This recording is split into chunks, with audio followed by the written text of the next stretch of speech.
cybersecurity team first noticed it, a silent intruder slipping through the company's most secure systems like a shadow in the night. At first, they thought it was just another false alarm, some random glitch or a test by a curious programmer. But the logs told a different story. This was no mistake. The breach was too clean, too calculated. The hacker had not only infiltrated SpaceX's primary databases, but had also accessed some of the company's most classified information: mission protocols, confidential space plans, and new propulsion technologies that could change the course of human space travel forever. Then came the shock. The hacker wasn't an anonymous entity hiding behind a complex VPN. No, this was a name. A single username flickered across the screen, and the team's collective breath caught in their throats: Kid Dozer. At first, they thought it was a joke, a prank, but the code was too sophisticated. This wasn't the work of an amateur. This was someone who understood algorithms, artificial intelligence, and rocket science, all at a level that defied belief. The team scrambled to trace the source. What they discovered next nearly shattered the team's confidence. Kid Dozer wasn't a seasoned hacker from a far-off country. He wasn't even a teenager. He was 8 years old. The room fell silent.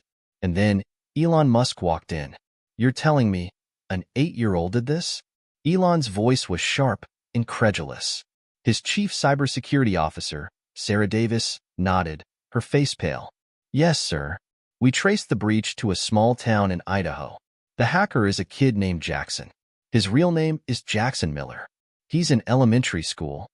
Elon sat down at the conference table, his mind racing. SpaceX had faced plenty of challenges over the years: rival companies, technical failures, public skepticism, but an 8-year-old hacker was something entirely new. "How is this possible?" Elon muttered, more to himself than anyone else in the room. "An 8-year-old. What does he want with SpaceX? Why hack us?" Sarah looked uneasy. "We don't know yet, but his knowledge, it's unlike anything we've seen. He's not just hacking into our systems randomly. He's navigating through encrypted files and even manipulating code to bypass security measures. He's been planning this for months." Elon leaned forward, his mind working. "Have you contacted him? Do we know where he is?" "We've tried," Sarah replied, "but his connections are untraceable. He's using anonymous networks and multiple proxies to cover his tracks." Elon stood up abruptly, pacing the room. His eyes narrowed.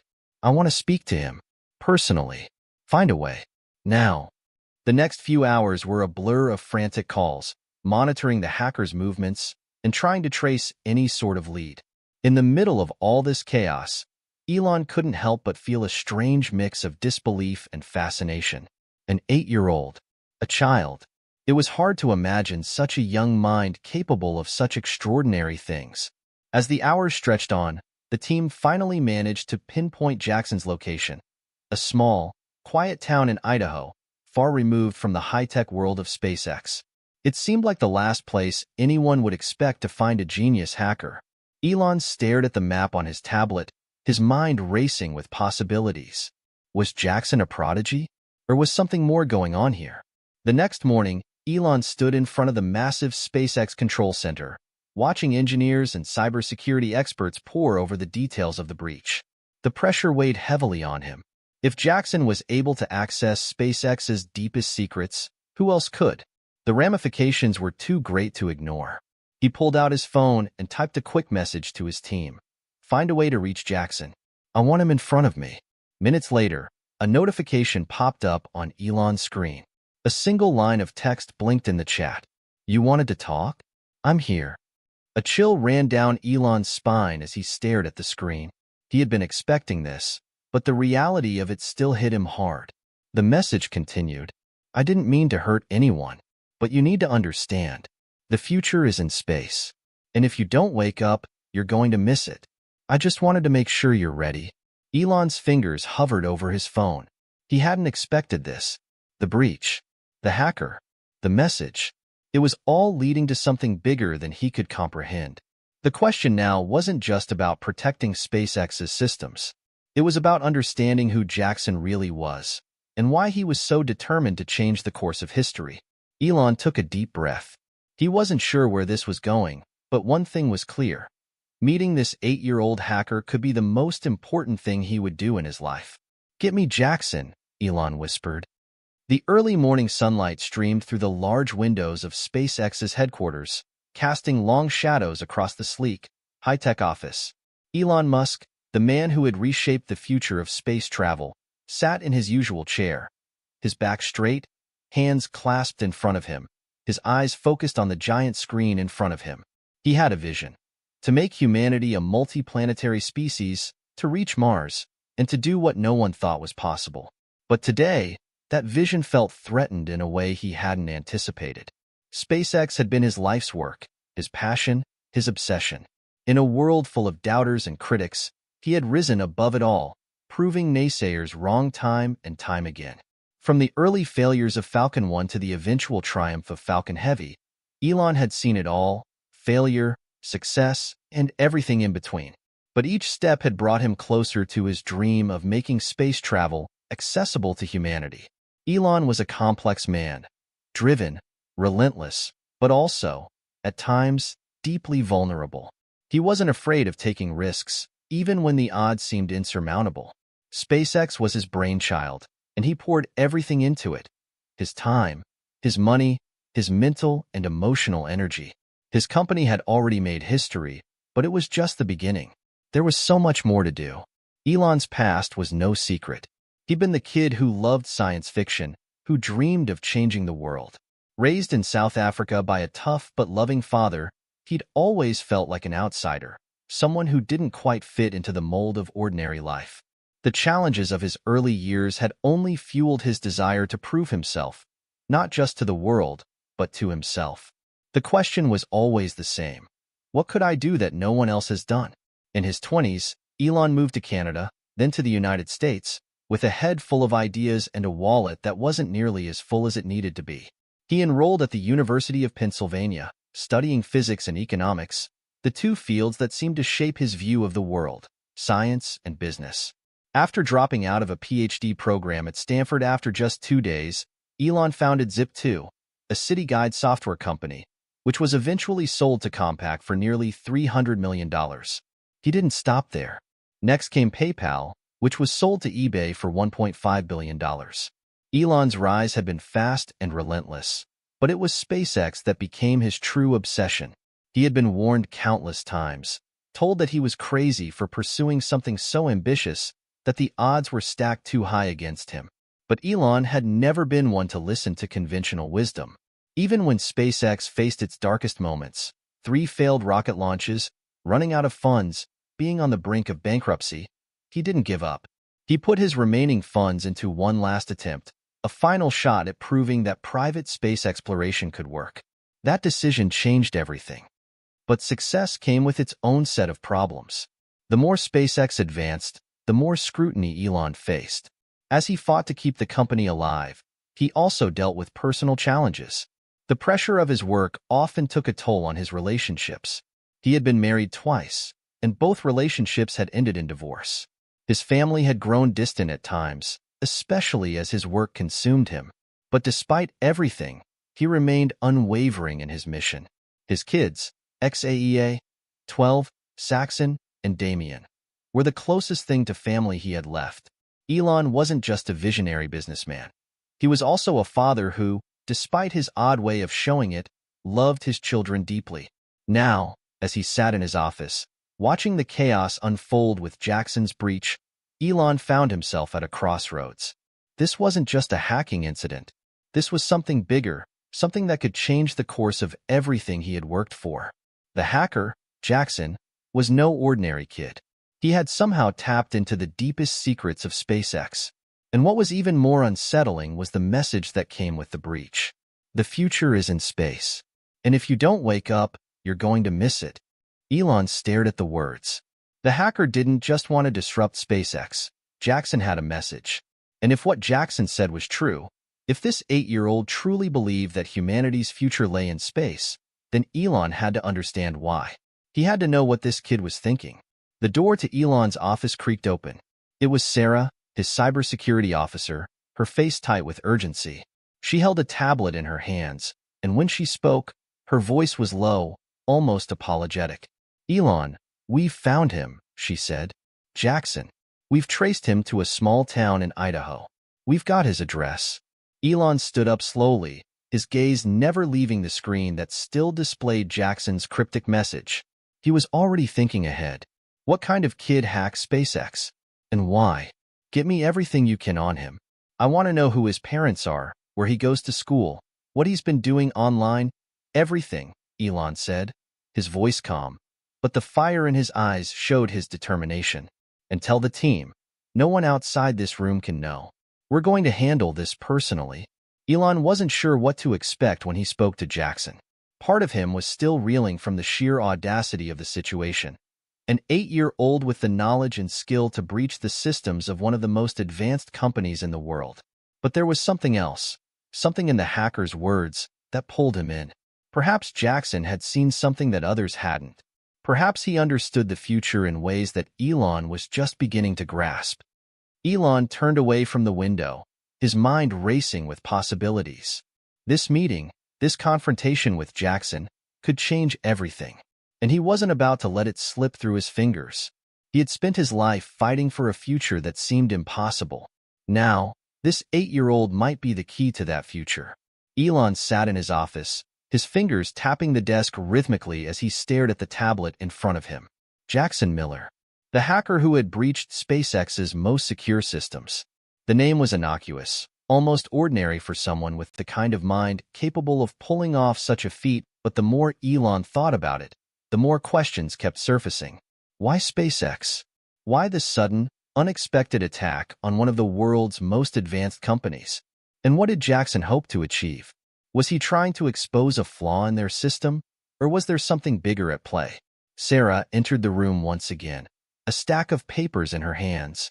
"We've found something interesting," she said, setting the files down on Elon's desk. Elon's eyes remained fixed on the screen. "Go on." Sarah leaned forward, pointing to the documents. "Jackson Miller is no ordinary kid. He's beyond anything we've encountered before. It turns out that he's been actively involved in online forums for years. But not just your typical gaming or hacking forums. He's been posting in deep tech, artificial intelligence, and even space-related groups where adults with advanced degrees discuss cutting-edge technologies. And he's been contributing deeply. Almost as if he's been collaborating with engineers, programmers, and scientists. His ideas are surprisingly mature." Elon's interest peaked. "You mean he's been discussing rocket science and AI with grown men and women?" Sarah nodded. "Yes, in ways that are, frankly, beyond most people his age. He's posted complex algorithms, code snippets for machine learning models, and even theoretical concepts for spacecraft propulsion systems. I've attached a few examples. These are concepts that we haven't even fully explored at SpaceX. If you didn't know better, you'd swear he was an experienced engineer." Elon took the papers, scanning through them quickly.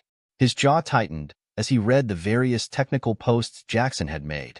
It was clear that this wasn't the work of a typical child. Jackson had an understanding of physics, AI, and space exploration that could rival many PhDs. "Wait. So you're saying he's not just hacking for fun?" Elon asked. "He's been building something?" "It looks that way," Sarah replied. "But that's not the most surprising part. We've also traced his online activities.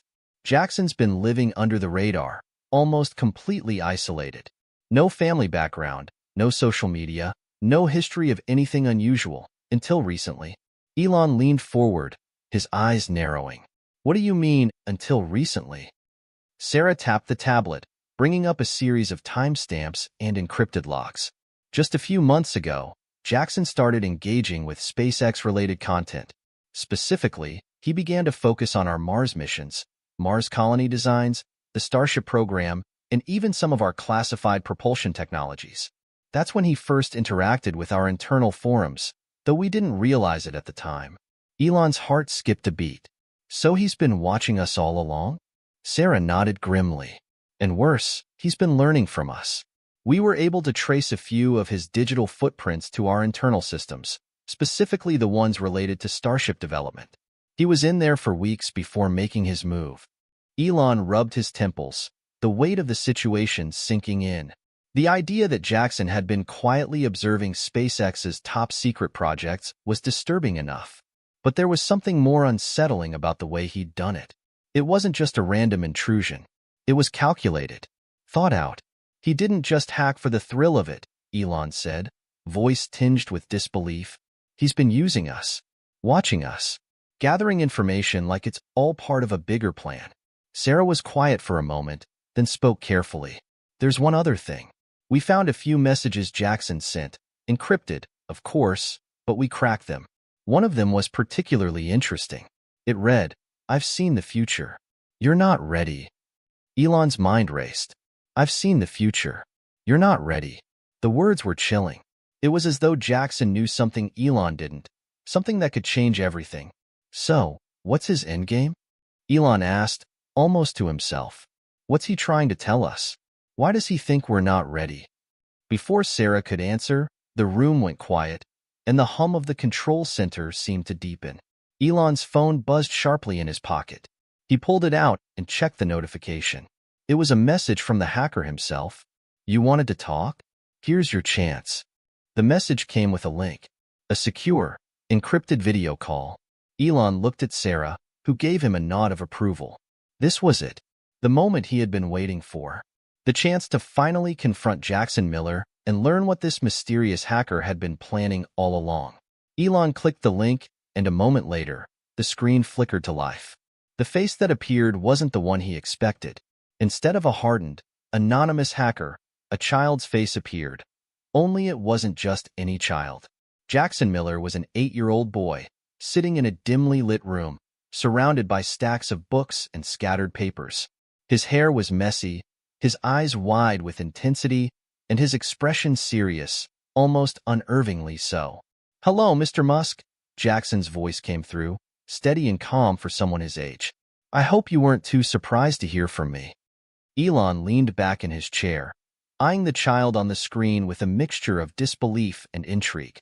"Jackson," Elon began, choosing his words carefully. "What do you want? Why SpaceX? Why hack into one of the most advanced companies in the world?" Jackson's eyes narrowed slightly, as if weighing his response carefully. "You still don't understand, do you? This isn't about hacking. This is about saving humanity. Your company, it's doing great things, but you're missing something. Something big." Elon blinked. "Saving humanity? You're 8 years old. What do you know about saving humanity?" Jackson's voice grew even more serious. "You're focusing on the wrong things. Rockets, technology, the hardware, they're all just the beginning.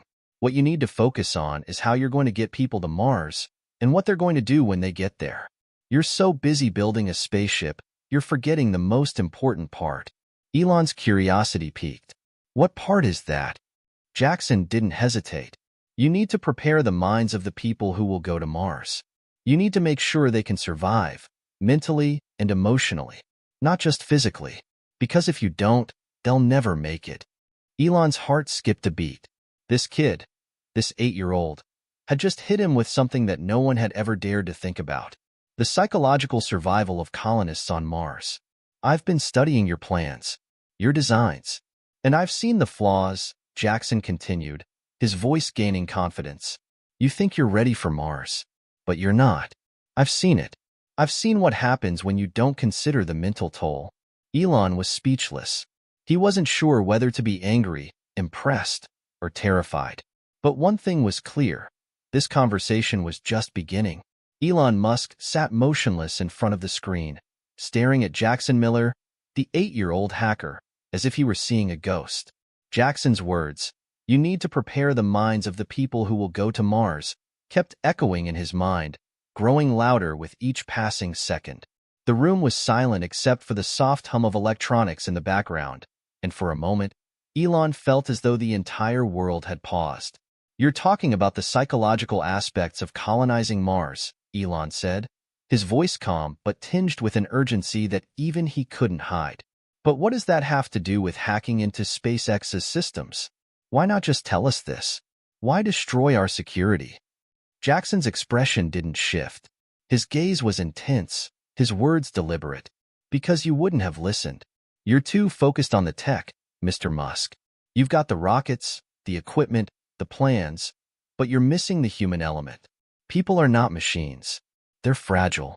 The moment you send humans to Mars, they'll be cut off from Earth. They'll be isolated to the point where some might break under the pressure. If you don't understand that, you might lose the whole mission. So I did what I had to do to get your attention. Elon felt a chill creep up his spine. The more Jackson spoke, the more he realized that this was no ordinary child. Jackson wasn't some rebel or prankster. He was speaking with the clarity and insight of someone who had thought about these issues for years, not someone who should have been playing video games or doing schoolwork. This child had a vision. A dangerous, all-encompassing vision. I understand you're trying to help, Elon said after a long pause, his fingers tapping nervously on the arm of his chair. But what makes you think you can change the course of something this big? How can you know all this?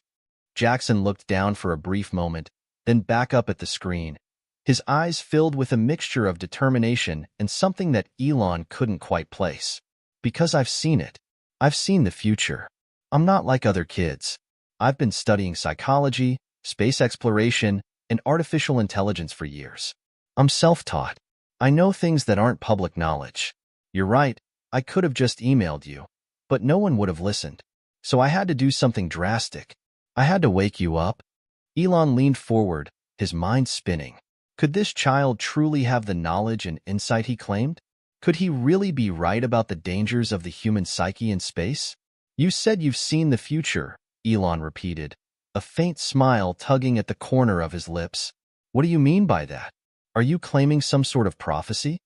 Jackson's lips curled into a tiny smirk. Not prophecy, just data. Lots and lots of data. I've been studying the human brain and the effects of extreme isolation. The way people's minds break down in confined spaces. You're thinking about sending humans to Mars to build a colony, but you haven't considered what happens when their minds fracture. Elon's brow furrowed. And you know this because you've been studying it as an 8-year-old? Age doesn't matter when you can access the right information, Jackson said, his voice tinged with a slight edge. You underestimate the power of information. I don't need to be an adult to understand this. I've seen the breakdowns of astronauts. I've read the reports on isolation. I've simulated scenarios. You won't realize the damage until it's too late. By then, it'll be too late to fix it. Elon let out a slow breath, trying to process what Jackson was saying. The problem wasn't just about getting to Mars. It was about making sure the people who went there could survive the mental and emotional toll of such a harsh environment. And Jackson was right. Space exploration had always been about the rockets, the technology, the logistics, but no one had truly focused on the human element, the part that could make or break the entire mission. The part that could decide whether Mars would ever become a second home for humanity. Okay, Jackson, Elon said, his voice steady but serious. You've got my attention, but how do you propose we fix this? What's your plan? Jackson sat up straighter, his eyes gleaming with purpose. I've been working on a system, a program that will help your astronauts adapt psychologically to the pressures of living on Mars. It's not just about technology or the hardware you're using. It's about training the mind, teaching the crew how to handle the extreme isolation, how to bond as a team, and how to survive when Earth feels light years away. But I need your help. You have the resources, the infrastructure. Together, we can make sure that when you send people to Mars, they'll be ready, not just physically, but mentally. Elon was stunned. A system, a psychological training program designed to help astronauts survive on Mars. It sounded plausible. But was it possible? Could this child, with his extraordinary knowledge, really be the one to devise such a solution? Why didn't you just offer this up to us directly? Elon asked, leaning in. Why go through all this trouble? You hacked into our systems, you put us at risk, and now you're asking me to partner with you. Why should I trust you? Jackson's gaze softened, but only slightly. Because, Mr. Musk, you're the only one who has the vision to make this happen. You can take humanity to Mars. But you need to understand that getting there is only half the battle. The real challenge begins when people set foot on that planet. You can build rockets, but if the people on board aren't prepared mentally, they won't survive. They'll fall apart. They'll never make it. Elon took a deep breath, absorbing Jackson's words. The gravity of the situation was beginning to settle in. For the first time in his career, Elon realized that the greatest challenge of all might not be rocket propulsion, space stations, or building sustainable habitats on Mars. It might be making sure the human beings who would venture into the unknown were ready, not just physically, but emotionally and psychologically. "All right, Jackson," Elon said, his voice firm. "I'll hear you out. I'll consider your plan. But I want to meet you. I want to see who you are in person. This is bigger than just hacking our systems. You're talking about a partnership, and I need to understand who I'm working with." Jackson's expression remained unreadable for a moment. Then he nodded. "I'll be waiting. But be careful, Mr. Musk. Time is running out. The longer you wait, the harder it will be to fix the mistakes you're already making." Elon was silent for a moment, staring at the screen. The kid was right. The clock was ticking. And every second spent doubting Jackson's words was another second that humanity would lose to the harsh reality of space exploration. "Where do we meet?" Elon asked. Jackson smiled faintly. "I'll send you the coordinates. And be prepared. This isn't just about space. It's about saving humanity." As the screen went dark and the connection ended, Elon sat in silence, his mind racing. The world had just changed, again. And this time, the change wasn't just technological. It was psychological. The air outside was brisk, cool with the first hints of autumn. Elon Musk stood at the edge of the SpaceX compound in Hawthorne, California, staring at the sleek black Tesla in front of him, which had just pulled into the parking lot. His fingers tightened around the metal railing as he watched the figure step out of the car. This was it. He was about to meet Jackson Miller, the child hacker who had infiltrated one of the most secure companies in the world and claimed to have the answer to humanity's survival on Mars. Elon couldn't help but feel a sense of disbelief. This kid, no older than 8, had challenged everything he thought he knew about space exploration and human psychology. But now, with Jackson on his doorstep, there was no turning back. The kid was real, and Jackson Miller was here.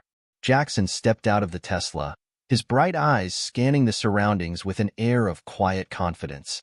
His clothes were unremarkable: simple jeans, a hoodie, and a backpack slung over one shoulder. Yet, there was something in the way he moved, something in the way he carried himself, that was beyond his years. Elon took a deep breath, walking toward him, his footsteps heavy on the gravel. "Jackson," Elon called out, trying to sound as composed as possible. Jackson turned to face him. "Mr. Musk," he said, his voice polite but direct. There was no hesitation, no fear, only certainty in the way he looked at Elon, as if he were already in control of the situation. Elon nodded, trying to process everything. "You don't look like I imagined you," he said, a small chuckle escaping his lips. "I mean, you're a child. And yet, you've got the mind of an adult. One that's way beyond mine, apparently." Jackson tilted his head, a small smirk appearing on his face. "I'm not a child, Mr. Musk. I'm a scientist in a child's body. It's just that people don't expect a kid to be able to do this kind of work. But they're wrong. Age is just a number." Elon's mind raced. Jackson's confidence was unsettling, yet he couldn't deny the power of his words. This wasn't some kid who had hacked for the thrill of it. This was someone who had a purpose, someone who had seen something others couldn't, and he was offering to show Elon that vision. "All right," Elon said, his voice softening. "Let's talk. I need to understand exactly what you're proposing. This isn't just about fixing a few technical problems. You're talking about preparing the human mind for Mars. That's ambitious." Jackson nodded. "It's not just ambitious, Mr. Musk. It's necessary. You've been so focused on the tech, the rockets, the habitats, the machines, that you've forgotten the most important part of the equation. The people. The ones who are going to Mars. The ones who are going to live there. You're sending them into the unknown. The psychological toll of isolation, of being so far from Earth. It's not something you can simulate. It's something you have to prepare for. Mentally. Emotionally." Elon listened intently, his eyes narrowing in thought. "I'm listening, Jackson. But how do you plan on helping us prepare people for that kind of environment? What can you teach us that we don't already know?" Jackson reached into his backpack and pulled out a laptop, handing it to Elon. "This is a simulation I've been working on. It's not just any simulation. It's a program designed to train the mind, to prepare people for the extreme isolation and stress of living on Mars. I've spent months perfecting it. It's based on real-life studies of astronauts who've been isolated in extreme conditions, along with my own research into the psychological effects of space travel. This program could be the difference between life and death for the first crew you send to Mars. Elon looked down at the laptop, his fingers hovering over the keyboard. He had seen countless simulations, prototypes, and programs in his time at SpaceX, but something about this felt different. There was a weight to Jackson's words. This wasn't just about technology or data.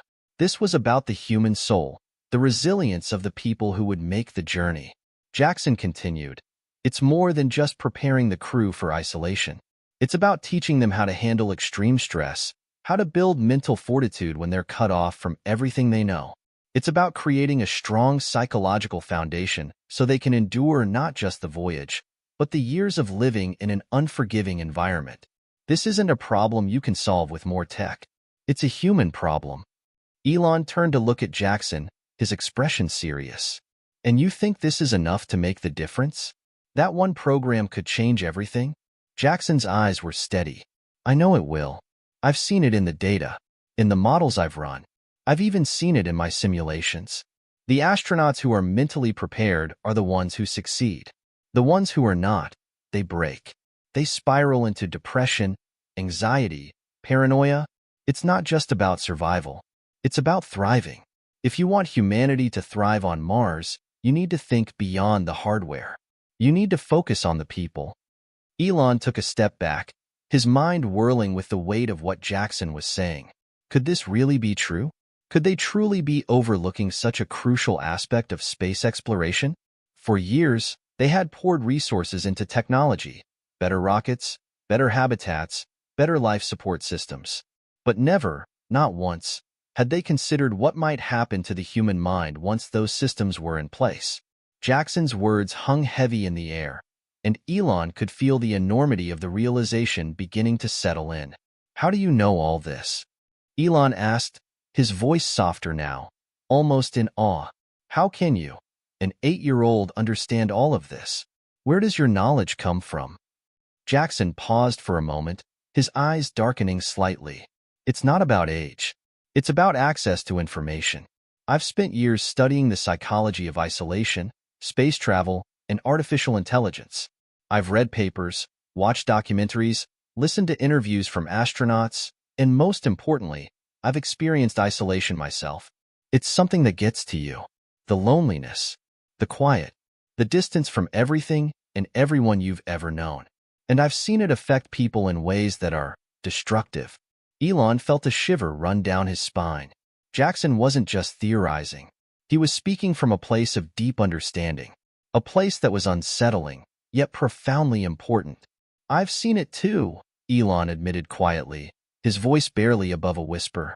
"The strain it puts on people, the psychological toll. But I always thought that we could just focus on the mission, on the technology, and that would carry us through. You're telling me it's not enough?" "No," Jackson said firmly. "It's not enough. Not if you want to survive. Not if you want to thrive. You need more than just tech. You need resilience. You need mental strength. And that starts long before you launch a rocket." There was a long silence between them, both of them absorbing the weight of Jackson's words. Elon had spent his life pushing boundaries, breaking barriers, and advancing technology. But this was something else entirely. This wasn't a challenge he could fix with just money or resources. This was a challenge that required him to think differently about humanity's future in space. "I'm going to take this seriously, Jackson," Elon said, his voice resolute. "I'll make sure this is part of the mission. I'll take your program into account. And if it works, if it truly works, I'll make sure every crew going to Mars gets this training."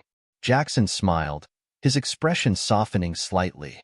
"That's all I'm asking for, Mr. Musk. Just that you listen. And trust me." For the first time since their conversation began, Elon felt something deep inside him shift. He wasn't just seeing Jackson as a hacker, or even as a child. He was seeing him as someone who had the potential to change the course of human history.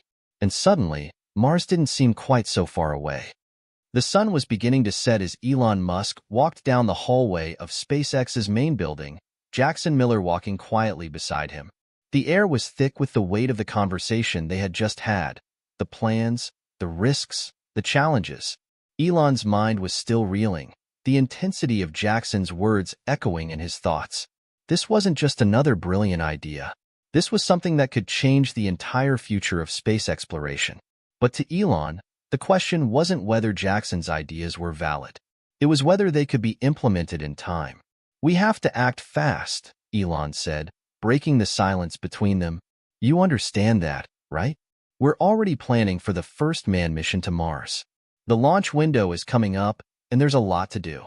Your program, it needs to be integrated and fast."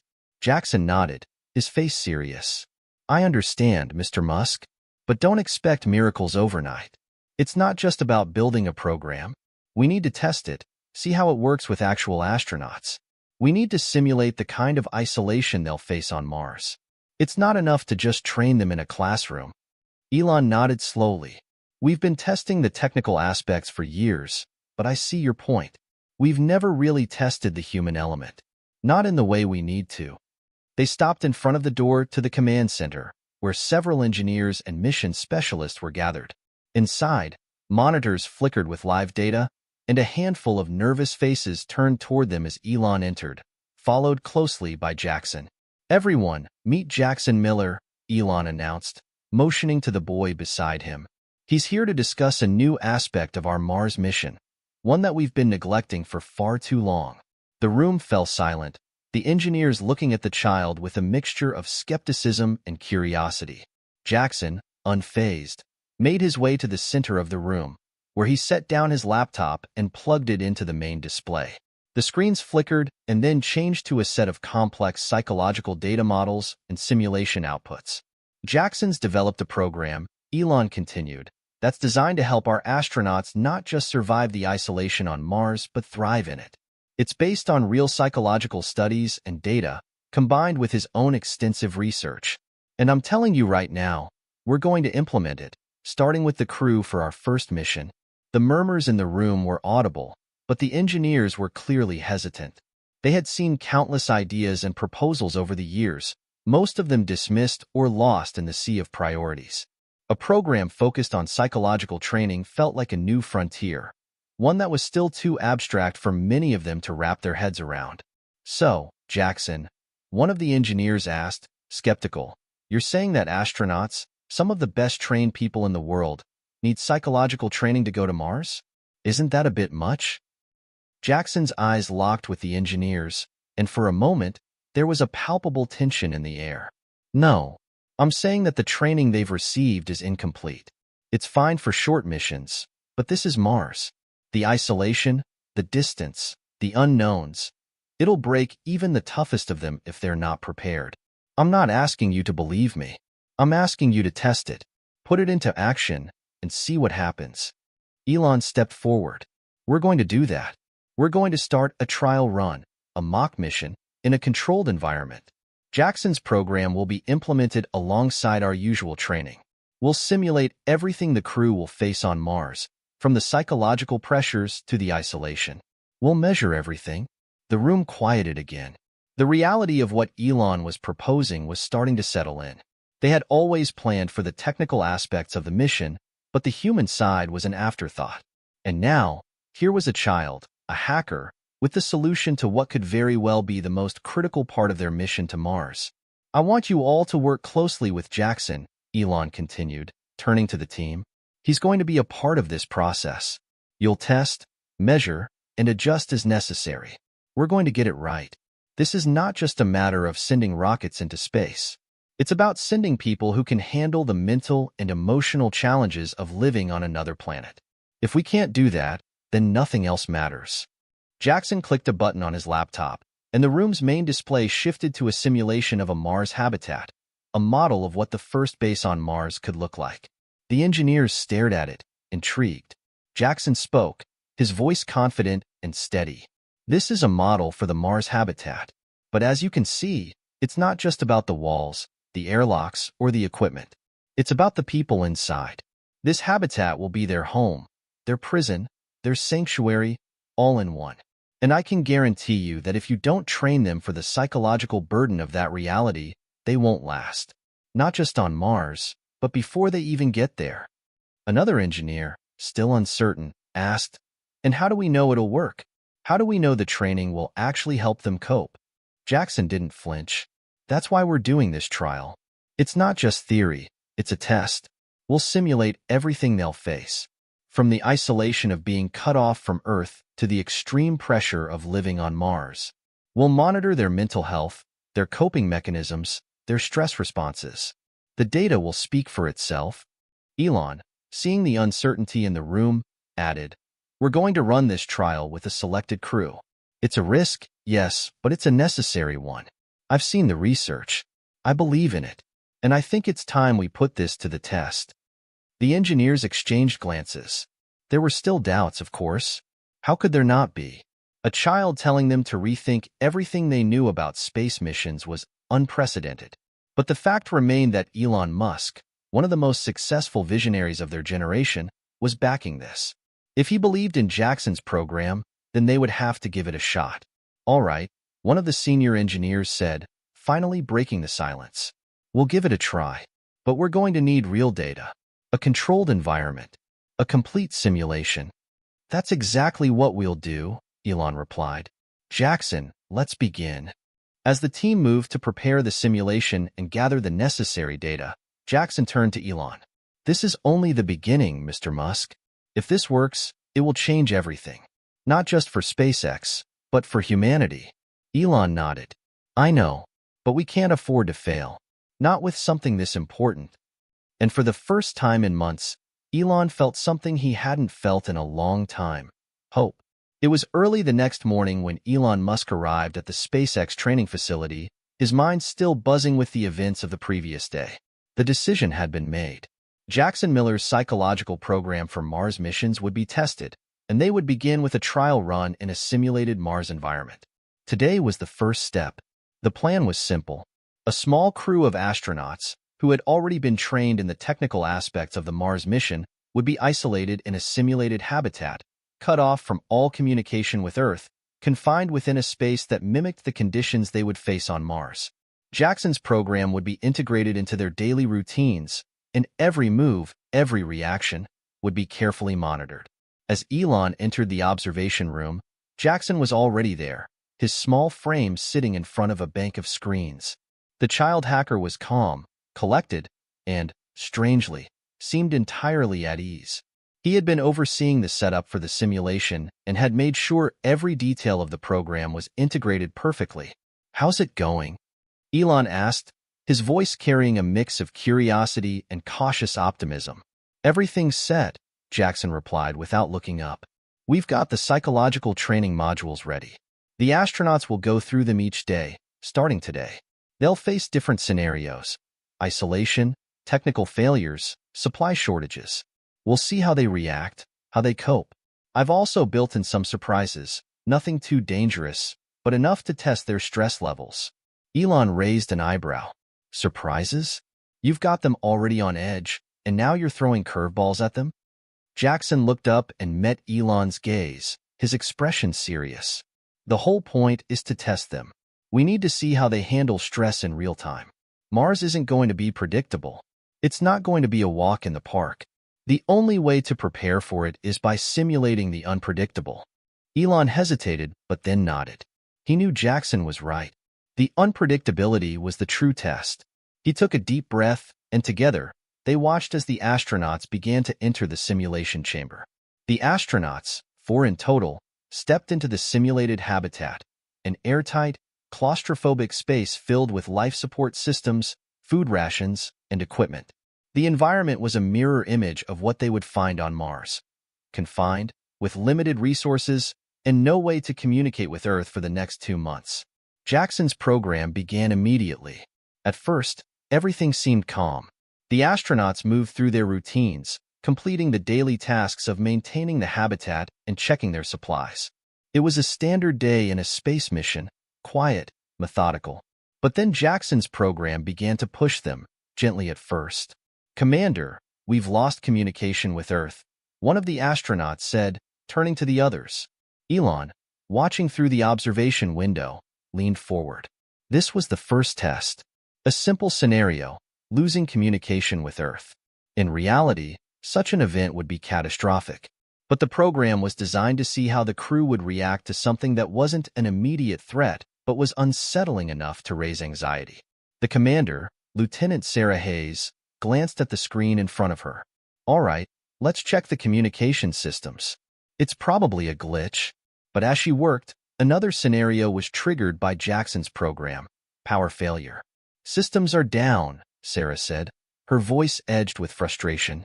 We have no power. Life support, comms, everything's offline. Elon watched closely as Sarah took charge. She immediately instructed her crew to switch to manual systems, but there was a noticeable tension in her voice. The other astronauts moved quickly, but the frustration was palpable. Jackson's simulation was designed to push them, create a sense of urgency, but without a clear, immediate solution. After a few moments of scrambling, Jackson spoke through the intercom, his voice calm and unflinching. Simulation time, 48 hours. You've just experienced an emergency power failure. You have 12 hours to restore the system or risk running out of oxygen. The astronauts paused, their faces a mixture of confusion and stress. Sarah stared at the crew, trying to keep calm but clearly feeling the pressure building. Elon noticed her pulse quicken. Something subtle, but there. She was beginning to feel the weight of the situation. Isolation. Uncertainty. The psychological effects were taking hold.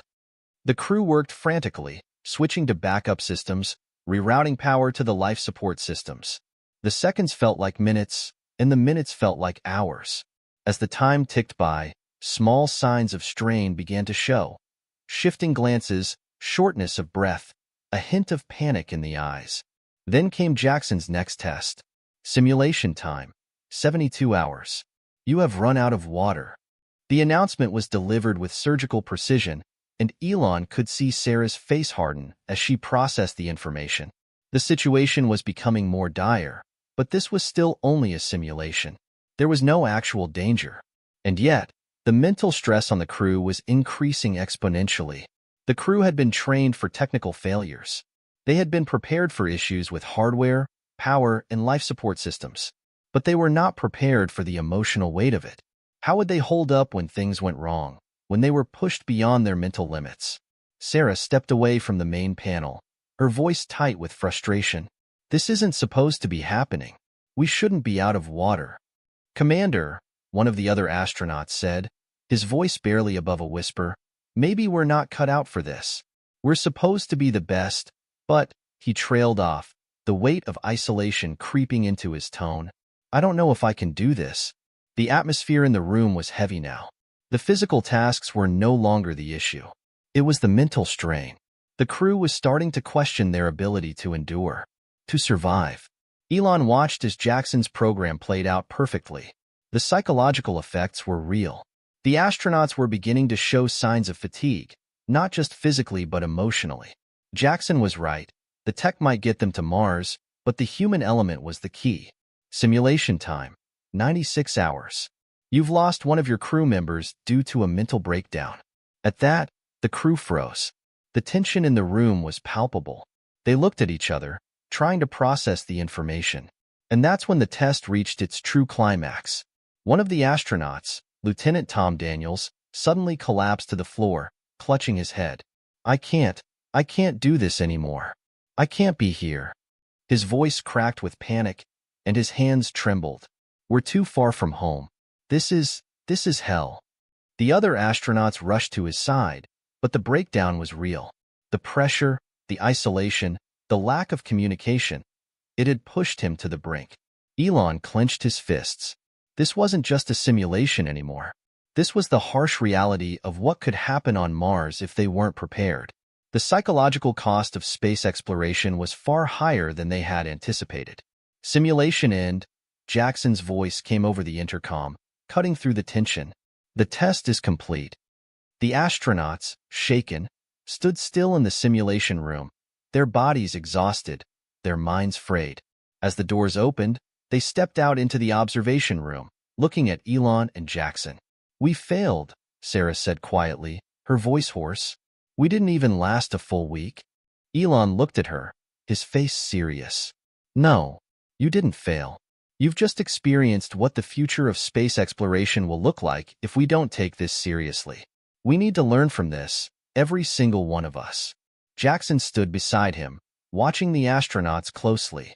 It's not about failure. It's about preparing for the unimaginable.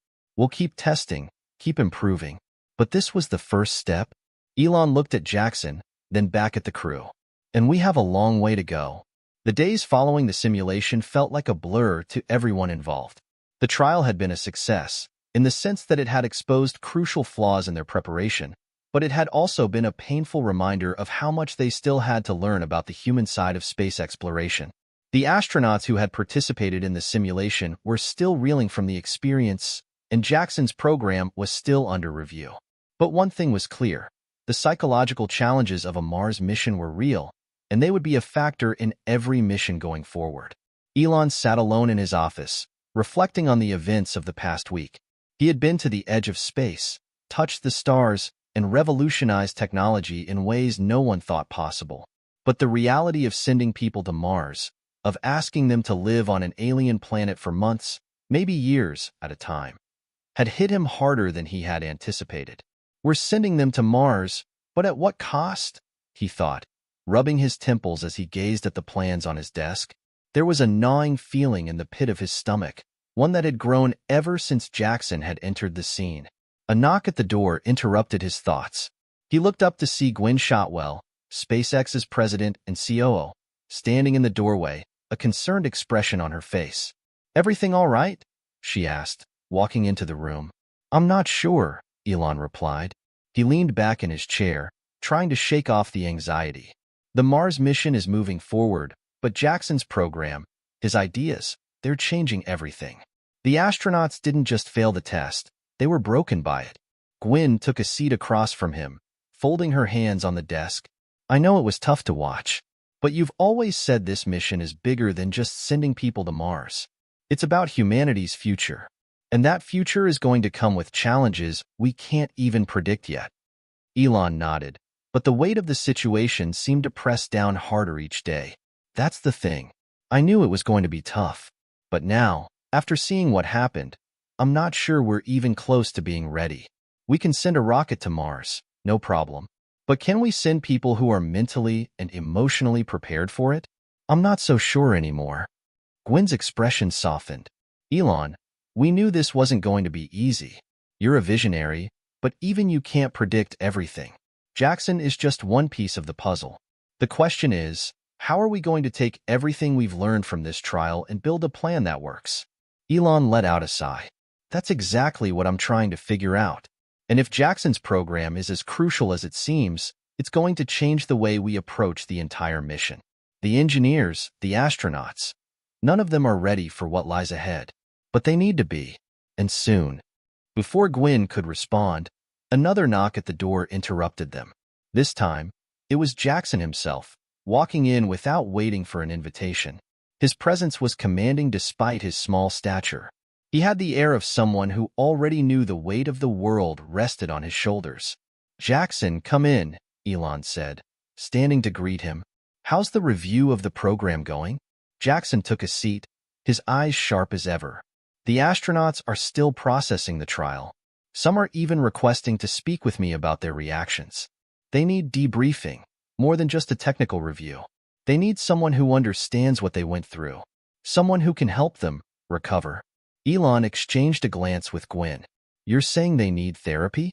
Jackson nodded. "Not just therapy. They need to understand what's going on inside their own heads. The program isn't just about the training modules. It's about giving the astronauts the tools to recognize their own stress triggers, their fears, their anxieties, before they even get to Mars." Elon rubbed his chin thoughtfully. "So, you're suggesting we make this a more integral part of their training, not just an add-on feature?" "That's exactly what I'm saying," Jackson replied, his voice steady. "This isn't just a mental health issue. It's a survival issue. They need to understand the psychological pressures they'll face before they step into a spaceship. And the sooner we can do that, the better." Gwynne nodded slowly, her mind racing through the implications of what Jackson was proposing. You know, this could change everything. If we make psychological training a core part of astronaut preparation, we're not just setting a new standard for SpaceX. We could set a new standard for space agencies everywhere. Elon looked between them, the pieces beginning to fall into place. This could be our way forward.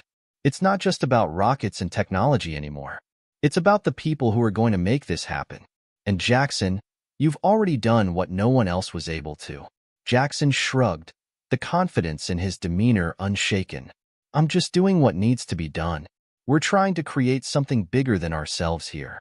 And we can't afford to leave any gaps, especially when lives are on the line.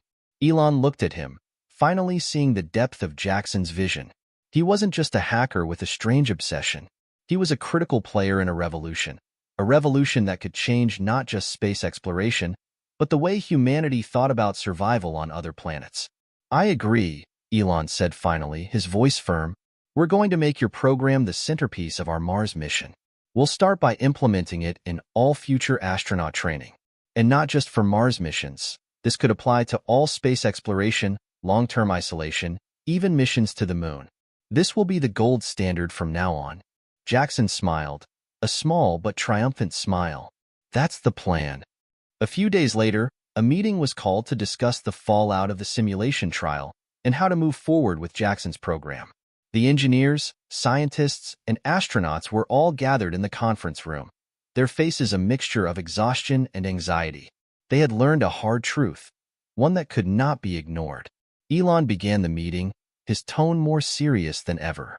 We've all seen the results of the trial. What happened wasn't just a failure. It was a wake-up call, a reminder that the future of space exploration isn't just about technology, it's about people. And if we don't address the psychological challenges of long-term space travel, we're setting ourselves up for failure. He looked around the room, his eyes locking with Jackson's. This is why we're moving forward with Jackson's program. It will be the foundation of every space mission we launch from now on. We will integrate it into all astronaut training as part of the preparation for missions to Mars, the Moon, and beyond. It's not optional. It's essential. The room fell silent for a moment as everyone processed the weight of Elon's words. There was no turning back now. SpaceX had just shifted its focus from just reaching the stars to protecting the very souls that would venture into the unknown. This is going to be harder than we thought, one of the senior engineers said, his voice cautious. But it's the right thing to do. I think we all saw how important it is during the trial. Elon nodded, a slight smile tugging at his lips. Exactly. And now, we make sure that the next generation of astronauts is ready, not just for Mars, but for everything that comes after it. Jackson stood, his eyes glowing with the fire of his vision. This is just the beginning. Let's do this. In the weeks following the announcement, SpaceX's headquarters was a hive of activity. The new directive to integrate Jackson's psychological program into every astronaut training mission had sent shockwaves through the company. Engineers and trainers were working around the clock to adapt their existing curriculum, making space for the psychological modules that had been initially dismissed as secondary. Elon, ever the visionary, pushed forward with the changes, knowing the risks and rewards of this new direction. But something still gnawed at him. The program was groundbreaking, yes. It was the future, yes. But was it ready to be implemented on the scale they were proposing? Could Jackson's unorthodox methods actually prepare humanity for the emotional and psychological demands of space travel? Time will tell, Elon thought, as he stared at the calendar on his desk. The countdown to the next Mars mission was ticking. They were running out of time to prepare. Meanwhile, Jackson was deep into refining the program, tweaking its nuances, and ensuring the simulations were as comprehensive as possible. He'd become a constant presence at SpaceX, his mind always 3 steps ahead, his body seemingly capable of running on minimal sleep. Some said he had the spirit of a mad scientist. Others whispered he was a genius, destined to change everything about space exploration. But for Jackson, the stakes were personal. The young hacker had his own demons. The weight of his program's success rested heavily on his shoulders. His methods were unconventional, sometimes bordering on controversial, but he couldn't shake the feeling that the fate of the Mars mission, and possibly the future of humanity, rested in his hands. He wasn't going to let the astronauts who suffered through the trial fail again. Not on his watch. One afternoon, Elon invited Jackson to his office for a private conversation. The future of SpaceX was hanging in the balance, and he needed to know if Jackson was still committed to this challenge, or if he had doubts. As Jackson entered the office, Elon gestured toward a chair. "Jackson, have a seat." Jackson sat down, his eyes scanning the room before fixing on Elon. "You wanted to talk?" Elon leaned forward, his gaze steady. "I wanted to check in with you. I know we're making progress, but I can't help but wonder. Are you sure your program is ready for full-scale implementation? It's one thing to work with a few astronauts. It's another to scale it to dozens, maybe hundreds. This is uncharted territory. We can't afford to make mistakes." Jackson didn't flinch. His face remained unreadable, as always. "We don't have the luxury of waiting. The technology is there, Elon. The rockets, the modules, the life support systems, they're ready. The only thing standing between us and Mars is the psychological preparation of the crew. If we don't address that now, we risk sending them on a mission where they're not prepared for the mental strain. The program is ready. It just needs time to scale." Elon sighed, pinching the bridge of his nose. "You're right, but there's something I need to ask. What if we push too hard? What if these astronauts break down before we even get to Mars? Or worse, what if they start to question the mission itself? The cost of failure would be unimaginable." Jackson's eyes narrowed, and he leaned forward slightly. "You're worried about the mental breakdowns. I get that, but I'm more worried about the emotional ones. We're talking about long-term isolation, stress, a sense of hopelessness. That's what will break them. And that's exactly what we need to simulate now. The real danger lies in not preparing them for that kind of environment. Mars is unforgiving. We can't afford to ignore the psychological aspect anymore. It's not just about the tech. It's about the people who will use it." Elon looked at Jackson for a long moment, considering his words. There was something deeply intense about the young hacker's conviction. Elon had seen it before in the eyes of the most successful pioneers, the belief that their ideas could change the world. The question was, could Jackson's program really deliver on that promise? "All right," Elon said, nodding slowly. "We're all in. But I need you to lead this transition. We'll scale it. You'll have the resources and the team you need. But I'm going to need to see results, fast. This can't be an experiment that drags on. If we're going to Mars, we need to be ready. Mentally, physically, emotionally." Jackson's expression softened, but only for a brief moment. "Understood. I'll make it happen. The astronauts won't just survive, they'll thrive." As Jackson left Elon's office, a mixture of excitement and uncertainty gripped him. He knew that he had just committed to a path that could either make or break the entire Mars mission. The stakes were higher than ever, and there would be no turning back. Meanwhile, the astronauts who had participated in the first trial were still processing their experiences. Some had been sent to therapy sessions, traditional ones, at least, and others had taken time off to clear their heads. The mental scars of the simulation were deeper than most had realized. But for the most part, they all knew one thing. They couldn't avoid the mental toll of space exploration. Jackson's program had opened their eyes to that reality. They were better for it, but they were also scared. Lieutenant Sarah Hayes, the commander of the test crew, sat in a small lounge area, quietly nursing a cup of coffee. Her hands shook slightly as she stared out the window, lost in thought. She had always been a leader, always the strong one, the one who held things together in times of crisis. But what happened in that simulation had shaken her to her core. "What if I break next time?" she wondered, glancing at the door. "What if I'm not cut out for this mission?" But even as she thought it, she knew deep down that there was no turning back. She had a duty to the mission, to her crew, and to the future of humanity. She had to overcome her fear, her anxiety, and her doubts. After all, they were all in this together. And together, they would have to be stronger than the psychological pressures they would inevitably face. The ripple effect of the trial continued to spread throughout SpaceX, not just among the astronauts, but among the engineers and even the tech team working on the spacecraft. They were all beginning to realize that this wasn't just about rockets and fuel anymore. It was about human resilience. And that meant Jackson's program, his unconventional, cutting-edge psychological methods, was no longer just an experiment. It was a necessity. Jackson worked tirelessly, adapting and refining the simulations, constantly pushing the boundaries of what he could test. He knew that the real test was yet to come, the moment when astronauts would be faced with the unbearable weight of isolation, the claustrophobia of deep space, and the overwhelming realization that they were millions of miles from home. He wasn't just preparing them for the mission anymore. He was preparing them for a future where humanity would rely on them to build a new world. And Jackson couldn't afford to fail. He wouldn't.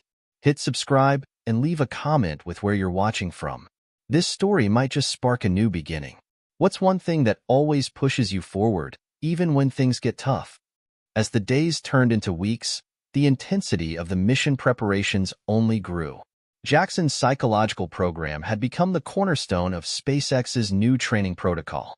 Engineers, doctors, and astronauts worked around the clock, adjusting to the radical new approach. It wasn't just the physical challenges of space travel that now occupied their minds. It was the mental and emotional endurance required to survive on Mars. And as the psychological simulations became more demanding, something began to shift. Elon, ever the pragmatist, had given Jackson full control over the psychological training. He trusted Jackson's vision.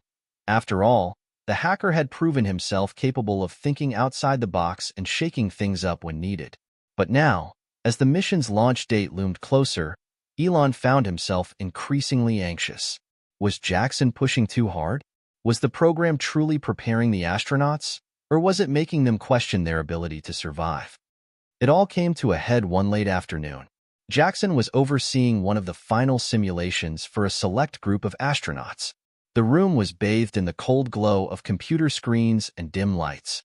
The astronauts, clad in their pressure suits, were in the middle of a high-stakes virtual simulation. This wasn't just a test of their physical capabilities, it was a test of their psyche. The simulation mimicked a Mars landing scenario, but with an added element, a sudden catastrophic failure in the life support system. For this exercise, the astronauts had been cut off from communication with mission control. They had to figure out how to solve the problem on their own. They had no choice but to rely on their wits and instincts, and their mental endurance. Every decision could mean life or death. The countdown began. A cold silence filled the room. Jackson's eyes scanned the room, watching the faces of the astronauts carefully. Their breathing had become shallow, their eyes flickering between the screens and each other. The stress was palpable. As the simulation progressed, it became evident that some were struggling more than others. Lieutenant Sarah Hayes, the commander of the test crew, was holding it together, for now. But Jackson could see the faint tremble in her hands as she worked furiously to adjust the system settings. Then it happened. The simulation went wrong. A critical failure in the oxygen system triggered an alarm. Suddenly, the lights flickered, and the room grew colder. The astronaut team was now in the midst of an unexpected emergency. Sweat began to bead on Sarah's forehead. Jackson could see her trying to process the situation, her logical brain working overtime to solve the problem. But it wasn't the technical aspects that concerned him now. It was the pressure that was building in the room, the silence, the tension, the emotional strain. As the minutes ticked down, Sarah's face became a mask of frustration and fear. Her crew was depending on her, and she was faltering. The time pressure was mounting, and with it, the realization that not all of them would make it through this trial. "Sarah, you need to make a decision," Jackson said, his voice cutting through the air like a knife. "You don't have time to second-guess yourself. What's the next step?" But Sarah didn't respond. She was too far gone in her own mind, paralyzed by the weight of responsibility. Jackson saw it immediately. She had hit the psychological breaking point. She wasn't just struggling with the simulation anymore. She was fighting against her own fear and doubt. "Abort the simulation," he ordered, his voice now firm. But there was no response. No movement. "Sarah." Jackson's voice was sharper this time. The room felt smaller, the pressure mounting. And then, the unthinkable happened. Sarah collapsed to her knees, unable to continue. The rest of the crew stood frozen, unsure how to react. The simulation had exposed something far deeper than technical incompetence. It had exposed the limits of their human endurance. Jackson's heart pounded in his chest as he rushed to Sarah's side. He knelt beside her, watching as she trembled, her face flushed with a mix of fear, shame, and exhaustion. "I can't do it," she whispered, her voice barely audible. "I'm not ready for this." The room fell into a heavy silence. Jackson glanced at the other astronauts. They were all staring at Sarah, each of them wondering if they, too, were on the edge. The simulation had pushed them all to their limits. And in that moment, Jackson knew he had failed them. Not because the program was wrong, but because he hadn't anticipated just how fragile they were. Not physically, but mentally. Jackson took a deep breath and placed a hand on Sarah's shoulder. "You're not alone, Sarah. We're all in this together. But we need you. You can do this." Sarah looked up at him, tears welling in her eyes. For the first time in the simulation, her face softened. She nodded silently. Jackson helped her to her feet, and the rest of the team moved in, offering support. They weren't just colleagues anymore. They were comrades, sharing in the burden of a future that none of them could truly comprehend. Later that night, after the simulation had ended, Jackson sat alone in his office, replaying the events in his mind. The failure of the exercise weighed heavily on him, but he knew one thing for certain. The program wasn't the problem. It was the fact that they weren't ready to face the emotional realities of what they were about to undertake. He had designed the psychological tests to be harsh, but he hadn't expected the crew to break so soon. The very next day, he requested a meeting with Elon. He had to make some changes, immediately. He couldn't afford to let this happen again. Not to Sarah. Not to anyone. As Jackson entered Elon's office, he could feel the weight of the conversation pressing down on him. This wasn't just a meeting. It was a turning point. "Elon," Jackson said, taking a seat across from him, "we need to rethink the approach. The astronauts aren't ready for the emotional toll. The training is too intense. We need to scale it back. They're breaking under pressure, and we can't afford to push them this hard." Elon's eyes narrowed, but he didn't interrupt. He waited for Jackson to explain. "I've seen it firsthand," Jackson continued. "The astronauts are struggling to cope with the isolation, the responsibility, and the pressure of the mission. We can't simulate everything all at once. It's too much. I'm pushing them too hard. The stress is too great."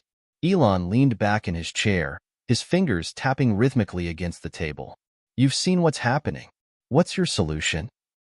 "We need to introduce a phased approach," Jackson said, his voice steady. "We can't hit them with the worst-case scenario right away. They need time to build mental endurance. The emotional challenges of this mission are real, and we need to ease them into it."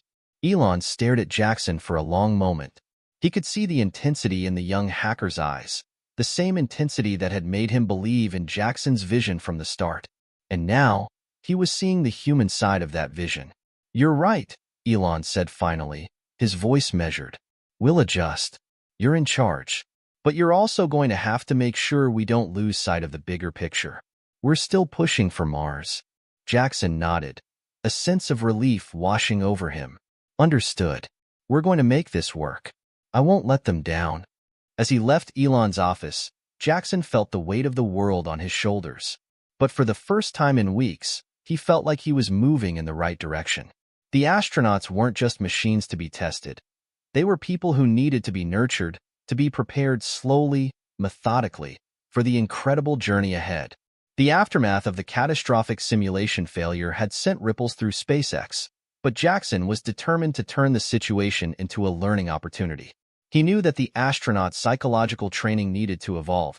It wasn't enough to simulate crisis after crisis without giving them the emotional space to grow, adapt, and find their own strength. Jackson spent the next few days in deep discussion with his team of psychologists, engineers, and even some of the astronauts who had already gone through the tests. He combed through every piece of feedback, every reaction, and every emotion that had been recorded during the simulations. What he saw troubled him. They weren't just failing under pressure. They were breaking because they hadn't yet developed the resilience needed for such a long, uncertain journey. The astronauts were being asked to hold together a fragile mental state that had no chance of survival under the extreme pressures of space. Jackson's vision had been clear. They needed a program that built mental toughness, not one that simply tested it. It was time to step back, reframe, and refocus. He was no longer just creating a training program for astronauts. He was building a system of emotional resilience for humanity's greatest adventure. And it had to start from the ground up. Jackson sat in the war room at SpaceX headquarters, the digital screens on the walls flashing with data from previous simulations. His team was gathered around a table, their faces lit by the soft blue glow of the monitors. "We need a phased approach," Jackson said, his voice firm. "We can't throw them into the deep end immediately. They need time to acclimate, time to process what they're feeling, time to build emotional and psychological resilience." One of the senior psychologists, Dr. Emily Hayes, raised an eyebrow. "You want to slow it down? We've been ramping up the simulations for months now. They're already behind schedule. The mission to Mars is coming up fast." "I know, Emily. Trust me, I get it," Jackson replied, running a hand through his hair. "But what's the point of preparing them for space if they break under pressure before we even leave Earth's atmosphere? We've been testing their limits without giving them the tools to cope with those limits. We're pushing them too hard, too fast. We need to build this slowly. We can't just teach them how to survive on Mars. We need to teach them how to survive themselves first." There was a tense silence in the room as his words hung in the air. Dr. Hayes shifted in her chair, clearly considering his argument. Finally, she spoke. "So, what's the plan? A new approach?" Jackson nodded, his gaze shifting to the screen in front of him. On it was a blueprint for a completely redesigned training program, one that incorporated emotional checkpoints, mental health support, and coping strategies from the very beginning. "We'll start with small, manageable tasks," he explained. "Low-stakes scenarios that allow the astronauts to build trust in themselves and each other. We'll guide them through stressful situations, but with the focus on emotional regulation rather than problem-solving. Over time, we'll increase the difficulty, but with a much stronger psychological safety net." Dr. Hayes considered this, then turned to the others in the room. "It's not a bad idea. It's slower, but it might be more sustainable in the long run." Another engineer, Adam, spoke up. "But will this approach work in space? What happens when the stakes are life or death, and the emotional strain is real?" Jackson gave a small smile, a trace of confidence returning to his demeanor. "That's the point. This is about creating an emotional foundation, one they can rely on when things go wrong. They won't just be reacting. They'll be responding. We're not building robots. We're building astronauts who can handle failure, frustration, and fear without letting it destroy them. We'll make sure they know they have the skills to recover." The room was quiet again as everyone absorbed his words. Finally, Dr. Hayes nodded. "All right, we'll do it your way. But you're going to have to sell this to Elon. He won't be happy with delays." Jackson wasn't so sure. Elon had always been a fan of pushing boundaries, of accelerating progress at all costs. But this time, Jackson wasn't going to compromise. If SpaceX wanted astronauts who could withstand the emotional turmoil of a Mars mission, they had to learn resilience before they left Earth's orbit. The next day, Jackson found himself sitting across from Elon again. The tension in the room was palpable. Jackson could sense that Elon was feeling the pressure of the approaching launch window. But he also knew he couldn't back down now. "Elon," Jackson began, taking a deep breath, "we need to make some changes to the astronaut training program." Elon's expression darkened, but he didn't interrupt. "What's wrong with the current plan?" "The current plan isn't working. The astronauts are breaking under pressure, and that's because we've been throwing them into high-stress situations without giving them the tools to manage that stress. We've focused too much on performance and not enough on building resilience. They need a solid emotional foundation before we increase the difficulty. If we don't do this, they'll break again. And this time, there won't be a simulation to stop the mission." Elon leaned back in his chair, his fingers steepled as he considered Jackson's words. The silence stretched on for several moments before Elon spoke. "So, you want to slow things down?" "Not slow. Focus," Jackson said. "We need to make sure the astronauts can handle the emotional challenges of this mission. We need to give them the ability to survive the isolation, the fear, the loss. The program has to build resilience from the ground up, step by step. If we skip this, if we rush them, we risk losing them before we even get to Mars." Elon's eyes narrowed, his mind clearly working through the possibilities. He was a man who understood risk. He didn't back down easily. But something in Jackson's words made sense. Jackson wasn't just talking about mental toughness. He was talking about the long-term survival of the crew, about ensuring that the astronauts didn't just survive the mission but thrive in it. After a long pause, Elon finally spoke. "All right, we'll rework the program. But I'm not going to make any promises about delaying the mission. We'll make this adjustment, but the window is still open. We can't afford to miss the launch date." Jackson gave a small nod, feeling a surge of relief. "Understood. We'll make it work." As Jackson walked out of Elon's office, the weight of the decision settled on his shoulders. He was grateful for Elon's support, but he knew the real challenge had only just begun. Now, he had to take the new approach and put it into action.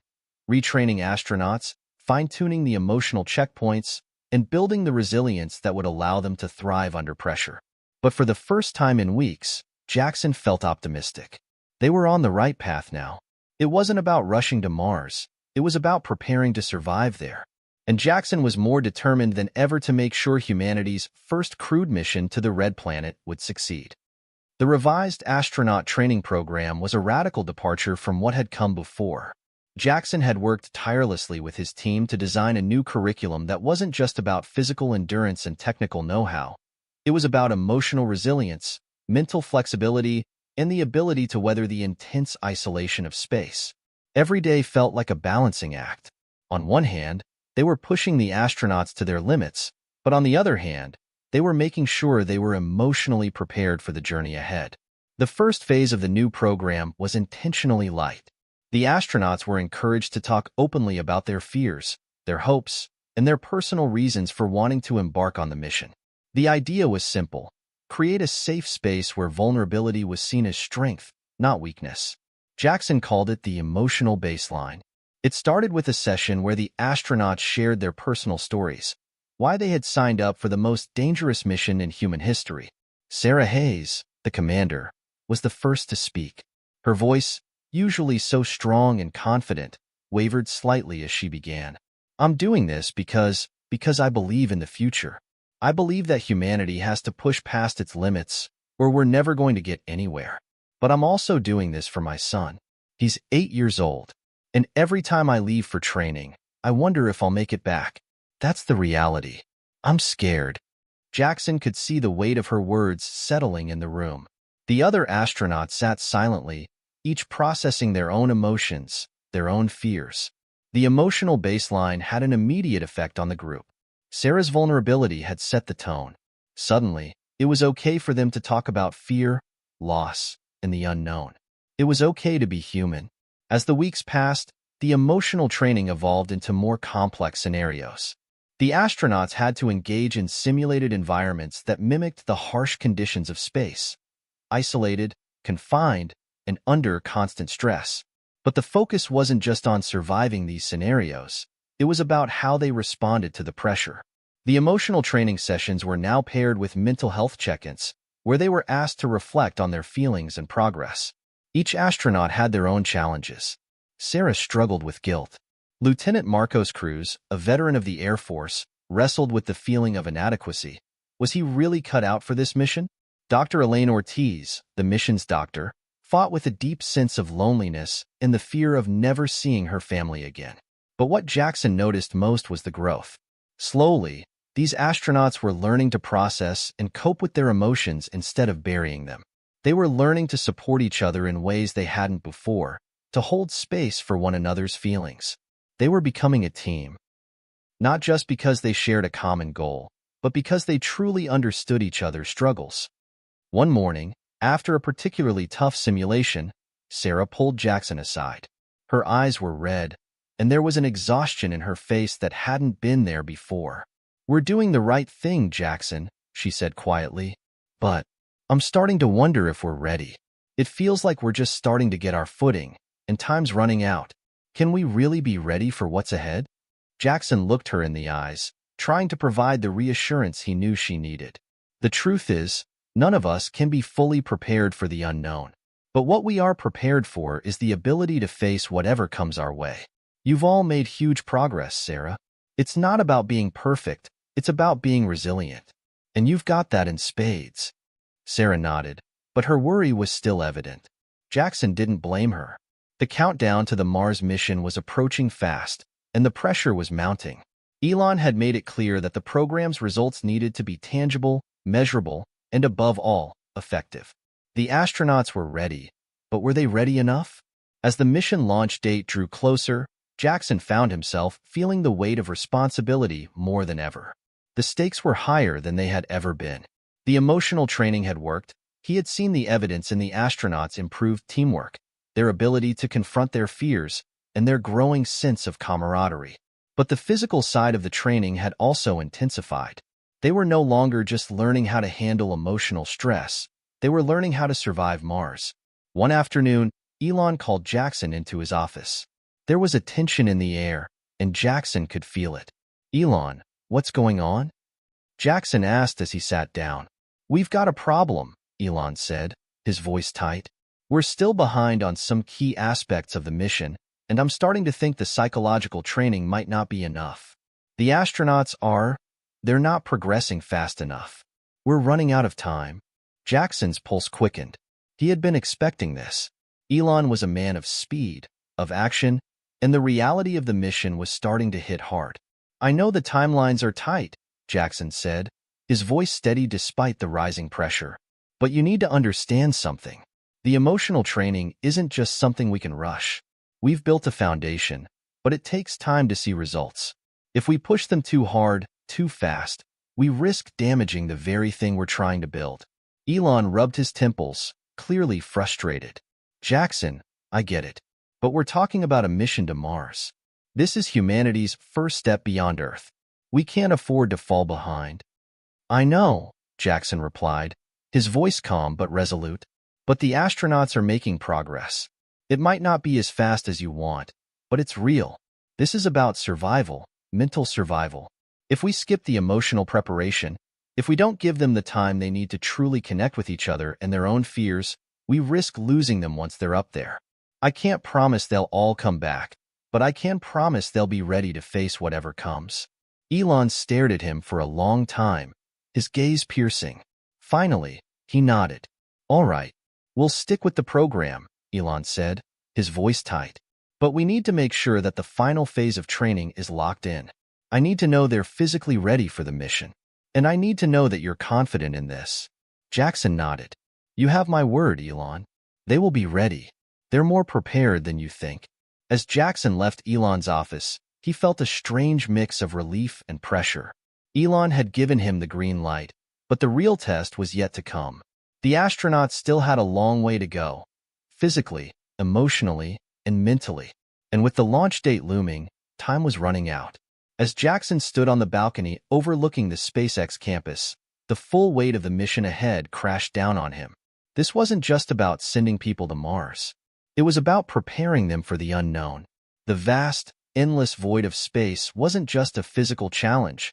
It was a psychological one. And Jackson knew that no matter how much preparation they did, there would always be things beyond their control. But if the astronauts could learn to face the unknown, they would have a chance at surviving it. The unknown was coming, and they were about to face it, together. The weeks leading up to the Mars mission were the hardest yet. The training had reached its peak, and the astronauts were no longer just learning. They were evolving. Jackson had watched them transform from nervous, uncertain individuals into a cohesive, resilient crew. But as the launch window drew nearer, the pressure was mounting. The countdown wasn't just for the rocket's launch. It was for a leap into the unknown, and everyone knew it.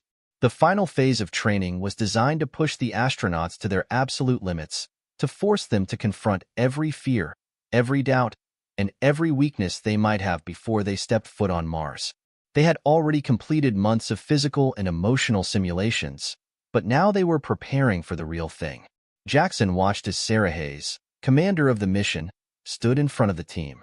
She was calm, poised, but her eyes betrayed the weight she was carrying.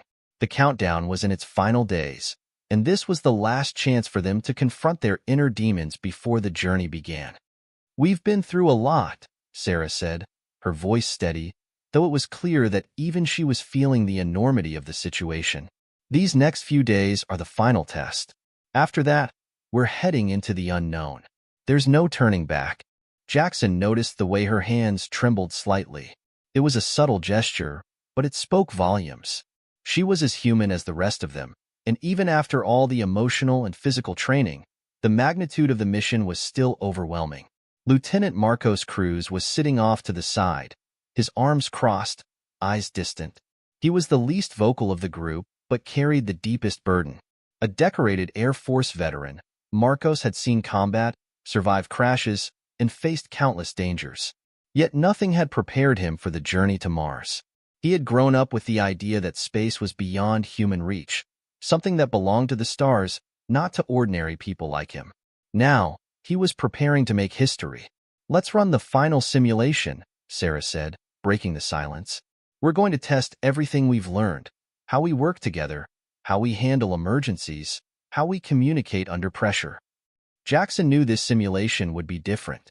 It wasn't just about getting the astronauts through a series of stressors. This time, it was about making them believe they could handle anything.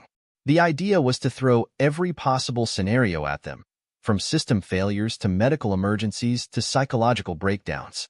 But the most important part was their ability to stay calm, to remain present in the face of chaos.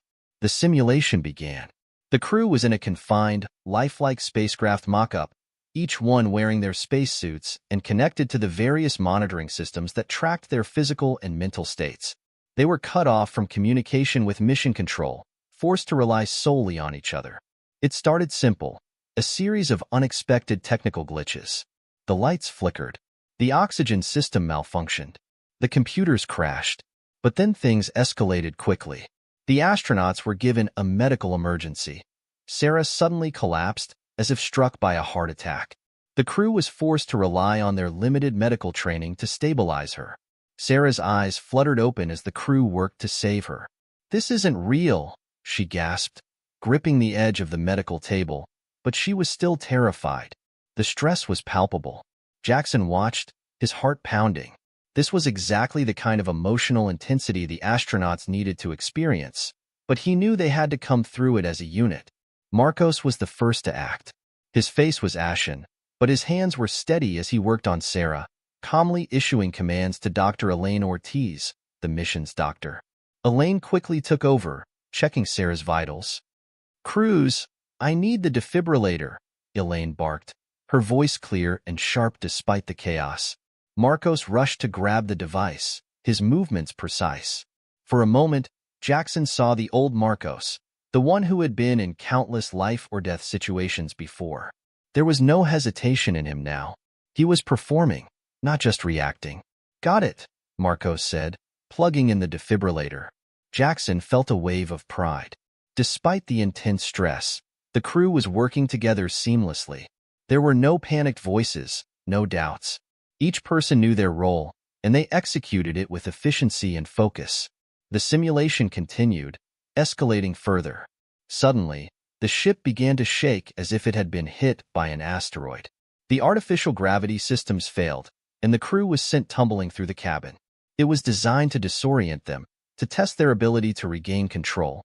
The crew scrambled, trying to secure themselves to the walls and floor. Sarah, still weak from the medical emergency, gritted her teeth. "We're going to survive this. I'm not going to let this mission fail." Jackson observed as the team worked with an intensity he hadn't seen before. They were exhausted, physically drained, but they were pulling through. Their emotional training was paying off. Instead of giving in to panic, they were relying on each other, keeping their eyes on the mission. At the end of the simulation, the lights flickered back on, and the crew found themselves in the quiet aftermath. No one spoke immediately, as the weight of the test lingered in the air.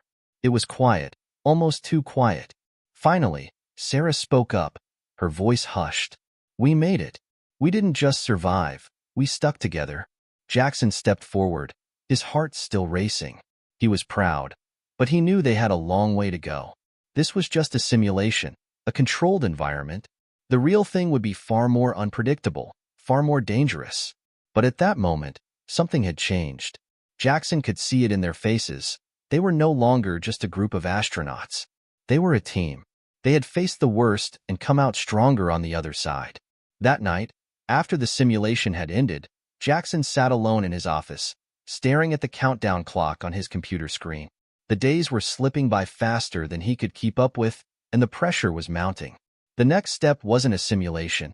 It was the real thing. They were heading to Mars. In just a few days, they would be sitting in a spacecraft, racing through the void, headed to a new world. Could they handle the pressure? Could they survive the unknown? Jackson wasn't sure.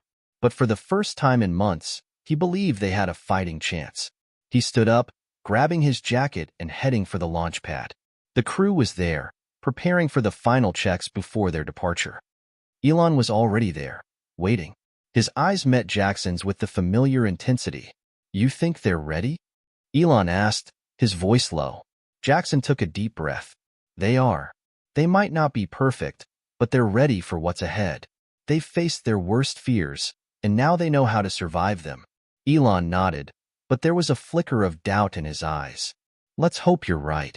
As Jackson stood by, watching the astronauts climb into the spacecraft one final time, he felt a surge of hope.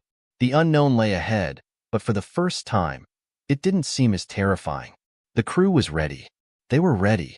And together, they would face whatever awaited them on the other side of the stars. The final countdown had begun. The morning of the launch was electric with tension, the kind that only a few moments in history can generate. The SpaceX launch pad was a sea of activity, engineers checking last-minute details, technicians making adjustments, and astronauts double-checking their gear. Jackson stood at the edge of the crowd, watching as the team moved with military precision. His heart raced, but his mind was sharp. This was the moment they had all been preparing for. Sarah Hayes, standing at the center of it all, was a vision of calm. Her expression was set, her posture rigid, but there was something else there, something softer, more vulnerable beneath the surface. Jackson could tell she was trying to keep it together for the others, but even she couldn't hide the weight of the moment. "Everything looks good, Commander," one of the engineers reported, giving Sarah a quick salute. "We're good to go." Sarah nodded, her lips pressed together in a tight line. "All right, let's make history." Marcos Cruz was standing just a few feet away, his eyes fixed on the spacecraft that would carry them into space. The Falcon Heavy stood tall on the launch pad, its engines gleaming in the early morning sun. Marcos had seen a lot of rockets in his time, but this one felt different. This wasn't just another military mission or a routine launch. This was a leap for humanity. He had to admit, the pressure was enormous. "You ready, Cruz?" Jackson asked, walking up to him. Marcos didn't look at Jackson right away. His gaze was still locked on the rocket. "I've never been more ready," he said, though his voice was tinged with something Jackson couldn't quite place. Fear? Doubt? Maybe both. Jackson clapped him on the shoulder. "You've got this. We all do."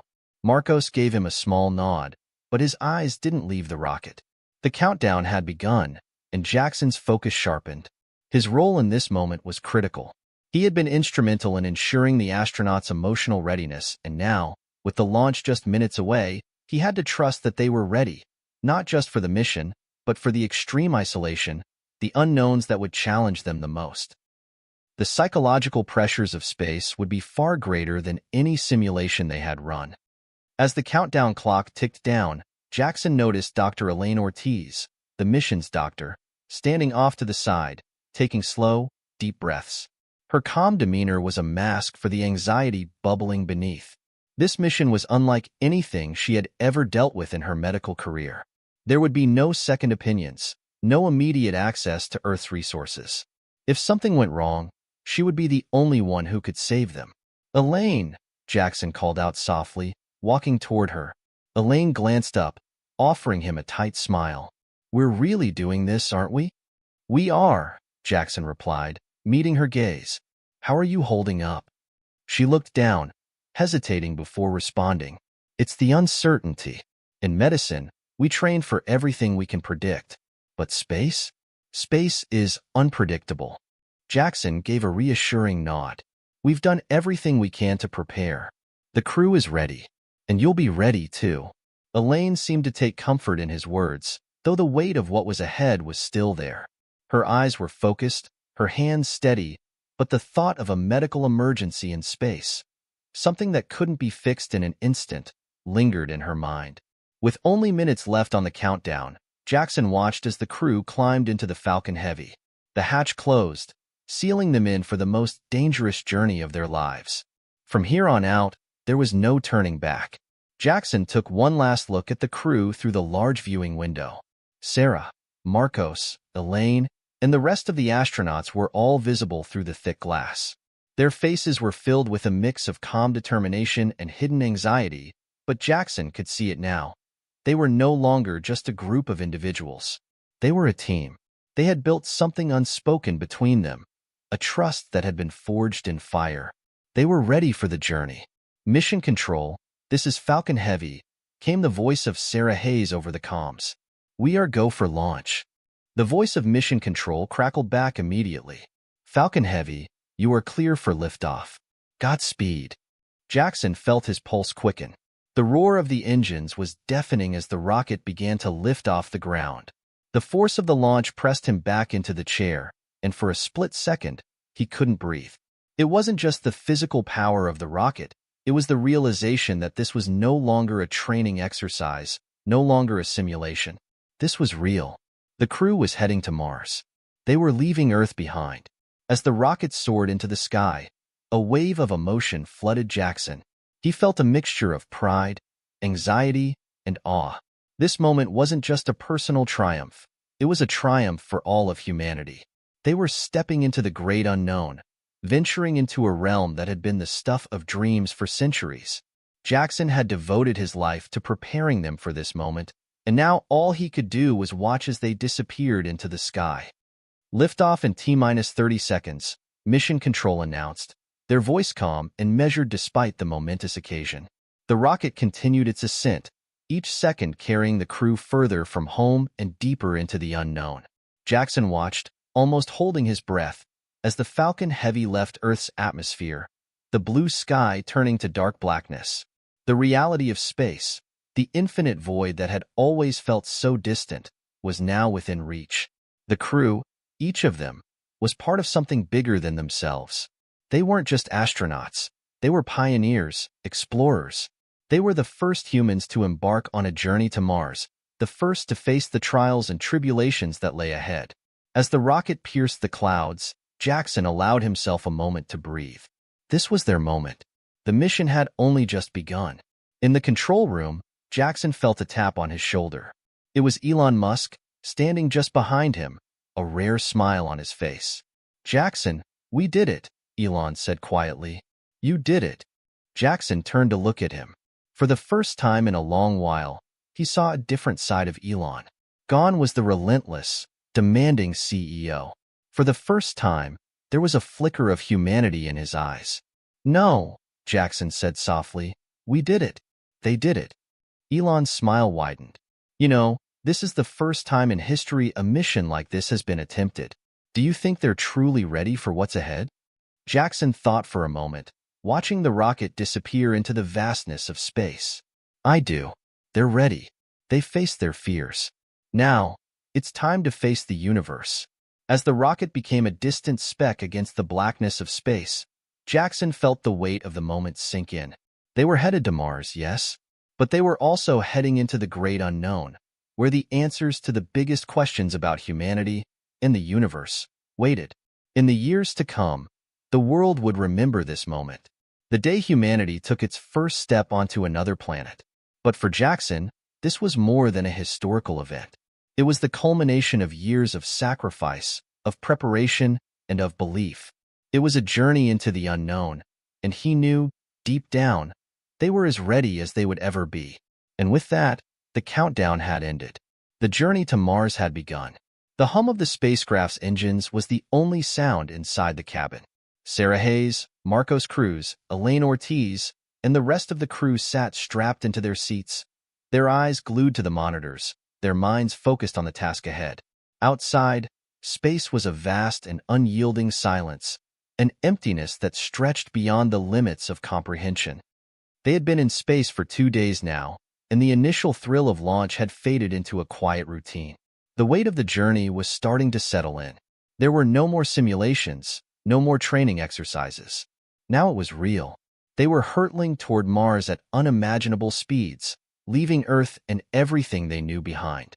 Jackson's face was etched with concern as he monitored the mission from the control room. The crew was adjusting to the isolation of space, but no one could predict how each person would respond over time. The human mind was fragile, especially when subjected to the extreme conditions of space. The isolation, the confinement, the knowledge that they were thousands of miles from home and millions of miles away from Earth. Everything's going smoothly, but we need to keep monitoring their vitals, Jackson said to his team of engineers and psychologists. This is uncharted territory. We can't afford to miss any signs of psychological stress. As Jackson studied the crew's health data on his screen, he noticed that Sarah's heart rate had been slightly elevated for the past hour. It wasn't alarming, but it was unusual enough to merit a closer look. He quickly pulled up her biofeedback data and began to scan it for anything out of the ordinary. Back in the spacecraft, Sarah was staring out the small porthole, watching the stars. The vast emptiness of space seemed to grow larger the longer she gazed into it. Every time she blinked, the Earth felt farther away, more distant, more unreachable. The silence inside the spacecraft was oppressive. It wasn't the kind of quiet you'd get in a library or a deserted street. No, this silence was profound. It felt like it was pressing down on them from all sides, suffocating them in its stillness. "Commander?" Elaine's voice broke through the silence. Sarah turned to face her. "Yeah, Elaine? How are you holding up?" Elaine asked, her voice soft but laced with concern. She had noticed Sarah's distant expression earlier, and now that the two were alone for a moment, she felt it was important to check in. Sarah smiled weakly. "I'm fine. It's just the silence, I guess. I'm used to a lot of noise on Earth, with the team, with the mission, but up here, it's like everything is on mute. I'm not sure how to explain it." Elaine nodded, understanding. "It's the isolation. The longer we're out here, the harder it becomes to ignore it." Sarah's gaze shifted to the other crew members, who were engaged in their own tasks. "I've been thinking a lot about why I wanted to be here, what this mission means, and I just keep asking myself, are we really ready for this?" Elaine glanced over at the rest of the crew, who were immersed in their work. "I think you're ready. We all are. We've trained for this our whole lives." Sarah's lips quivered slightly, as though she was holding back something. Then, she let out a breath. "You're right. We've trained. We've prepared, but the reality of it is different. I'm not sure if anyone can ever really prepare for the magnitude of something like this." Elaine stood, her hand resting on Sarah's shoulder. "You don't have to do it alone. We're all in this together, remember?" For a brief moment, Sarah allowed herself to relax. She needed to hear those words, and somehow hearing them from Elaine made the burden feel a little less heavy. Back on Earth, Jackson was still watching the spacecraft's progress. The crew had experienced some minor turbulence during the first few hours after launch, but now things were beginning to settle into a routine. Still, he couldn't shake the feeling that they were teetering on the edge of something he couldn't fully understand. "Jackson," Elon's voice interrupted his thoughts. Jackson turned around, surprised to see Elon standing behind him, a slight frown on his face. "What's going on?" Elon's expression was serious. "I've been reading the reports on the crew's vitals. Something's not right. We need to make sure they're handling the psychological pressure." Jackson sighed. He'd seen this coming. "I'm aware. I've been keeping a close eye on Sarah's heart rate. It's elevated, but it's not unusual for the first few days." Elon raised an eyebrow. "It's not just Sarah. I've been looking at the entire crew's data. They're all handling it differently, but the isolation is getting to them. We might need to intervene." "I don't think it's time for intervention just yet," Jackson replied, his voice firm, "but I'm watching them closely. I'll contact Sarah, just to check in." Elon gave him a hard look, but then nodded. "Keep me updated. And if you need anything at all, don't hesitate to reach out." In the spacecraft, Sarah was still staring out into the abyss when her comm system crackled to life. It was Jackson. "Sarah, this is Jackson. How's everyone doing in there?" Sarah's voice came through, steady but with a trace of something else behind it. "We're good, Jackson. Just adjusting. The silence is taking some getting used to, but we're fine." Jackson could hear the subtle crack in her voice. He decided not to press her for more information just yet, but he knew it was time to take action. "Let me know if anything changes. And remember, if you need a break or someone to talk to, I'm here." "I'll keep that in mind," Sarah said, her tone a little softer now. "Thanks, Jackson." As the conversation ended, Sarah felt a mix of relief and guilt.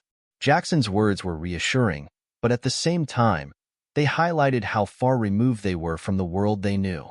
There was no easy way to process the isolation they were experiencing, and each member of the crew was dealing with it in their own way. She turned back to the porthole. The stars were so close, yet so far. It was a beautiful sight, but a lonely one. A feeling crept up on her that she couldn't shake. A profound sense of insignificance in the face of the universe. But as the days passed, Sarah and the rest of the crew found their rhythm.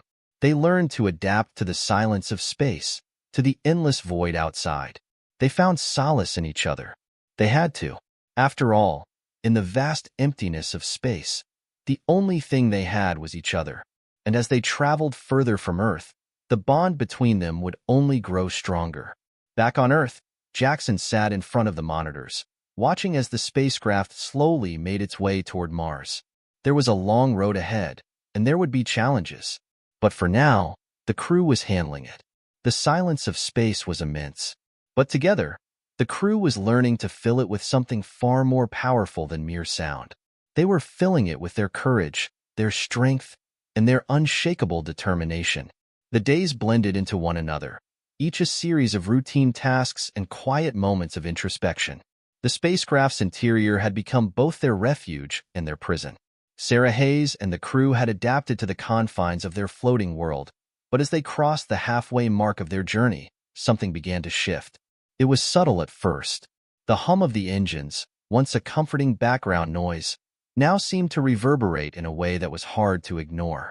The flashing monitors, once a reassuring presence, now felt like a constant reminder of their isolation. The familiar routine of monitoring systems, conducting experiments, and checking each other's health reports began to feel almost suffocating. Sarah felt it first. She had woken up early that morning, unable to sleep through the quiet buzzing of the spacecraft.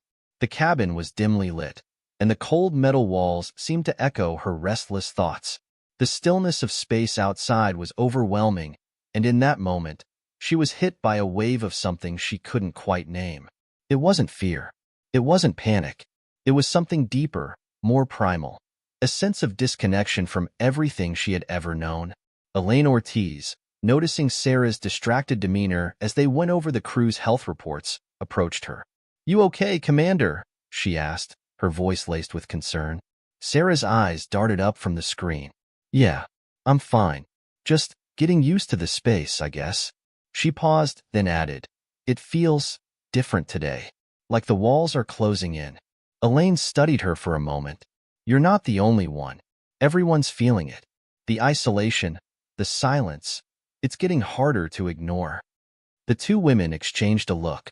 They had been trained for this, of course, mentally and physically prepared for the rigors of space travel. But there was no way to train for the psychological toll that came with venturing into the deepest, darkest corners of the universe, cut off from everything and everyone. In the control room on Earth, Jackson was staring at the data coming in from the crew. He noticed a slight dip in their emotional stability scores. Nothing catastrophic, but significant enough to catch his attention.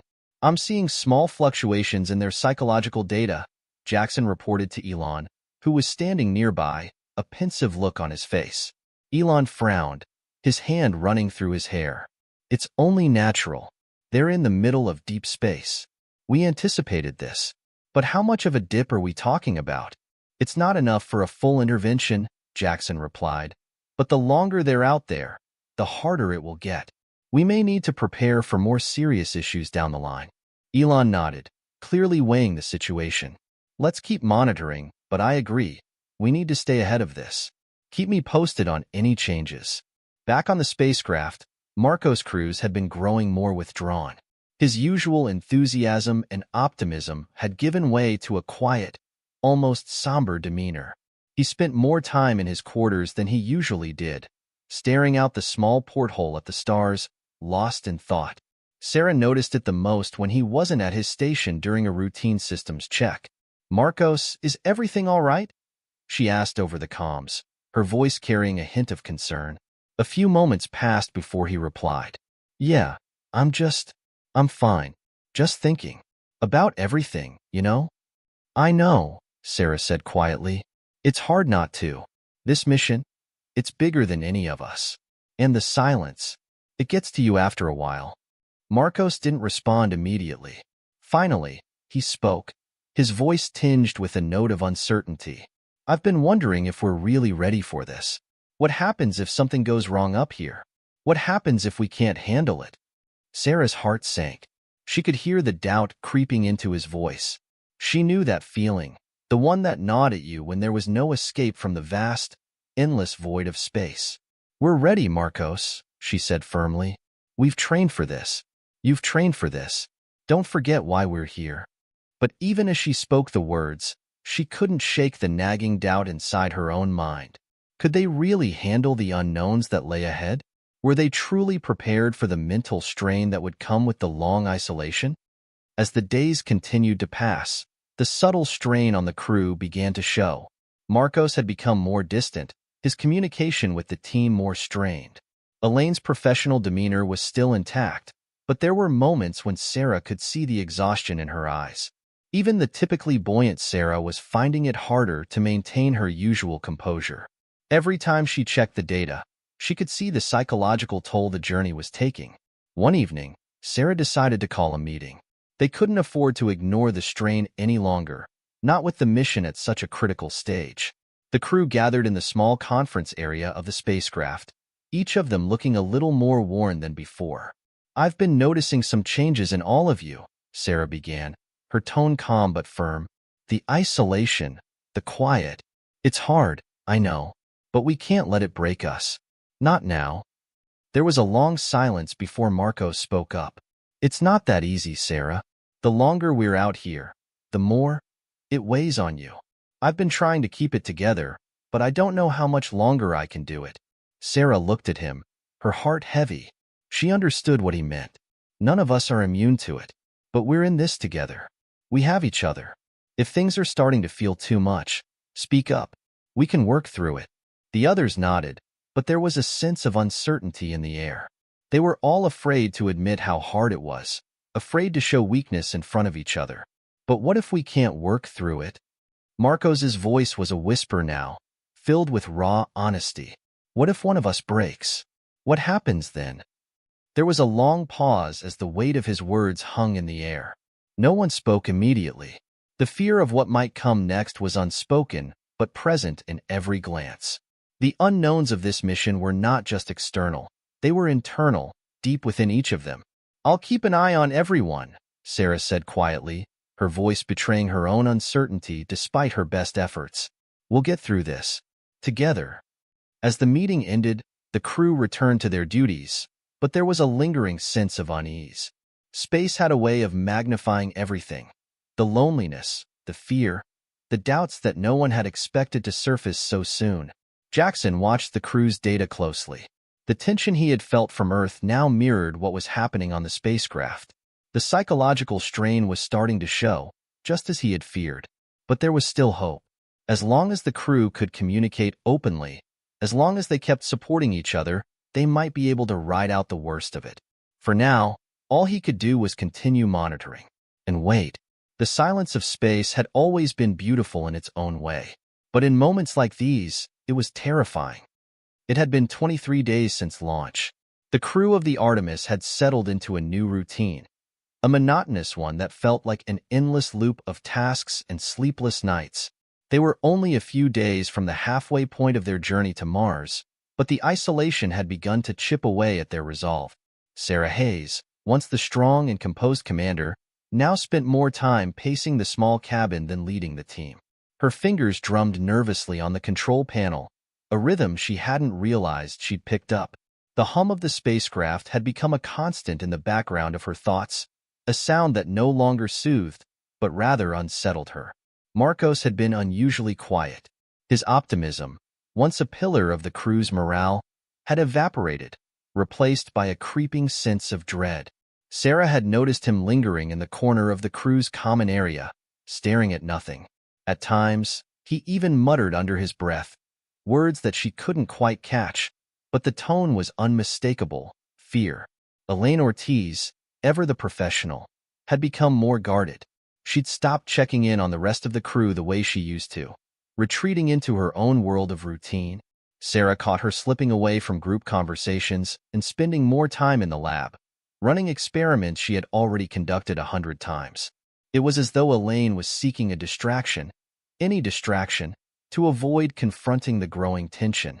Even Jackson, who was miles away on Earth, had begun to notice the signs. He had been watching the crew's psychological reports with growing concern. The small fluctuations he had noticed earlier had turned into larger dips. He knew they were reaching a breaking point. He just wasn't sure how much longer they could hold on. One afternoon, as Sarah reviewed the latest data from Mars, she felt a shift in the air. She glanced up at the monitors and saw that the crew's vital signs were beginning to show signs of instability. Heart rates slightly elevated, breathing patterns irregular. She could feel the weight of the quiet pressing in on her once again. "Hey, Elaine," Sarah called out, trying to break the silence.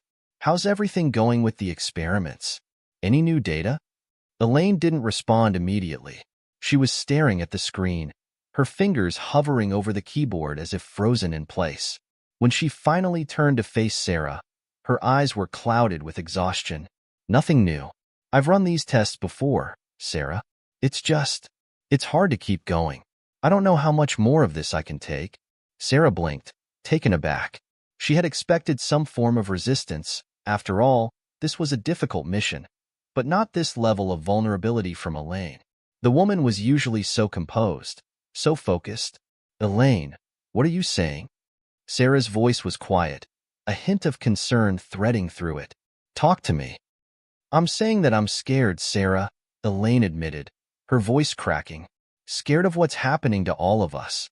We've been out here for almost a month, and I don't feel like I know anyone anymore. We're all just drifting." Sarah felt a pang in her chest. She had been trying so hard to keep everyone together, to maintain a sense of unity and purpose, but Elaine's words hit harder than she expected. "Are we all just drifting?"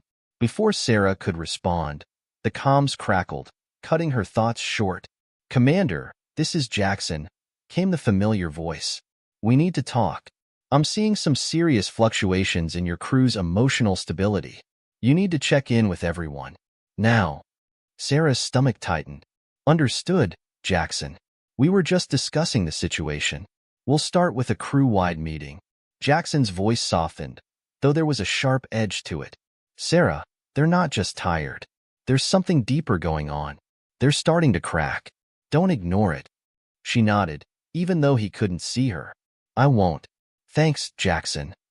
A few hours later, Sarah gathered the crew in the small conference room, the heavy atmosphere thick with unspoken tension.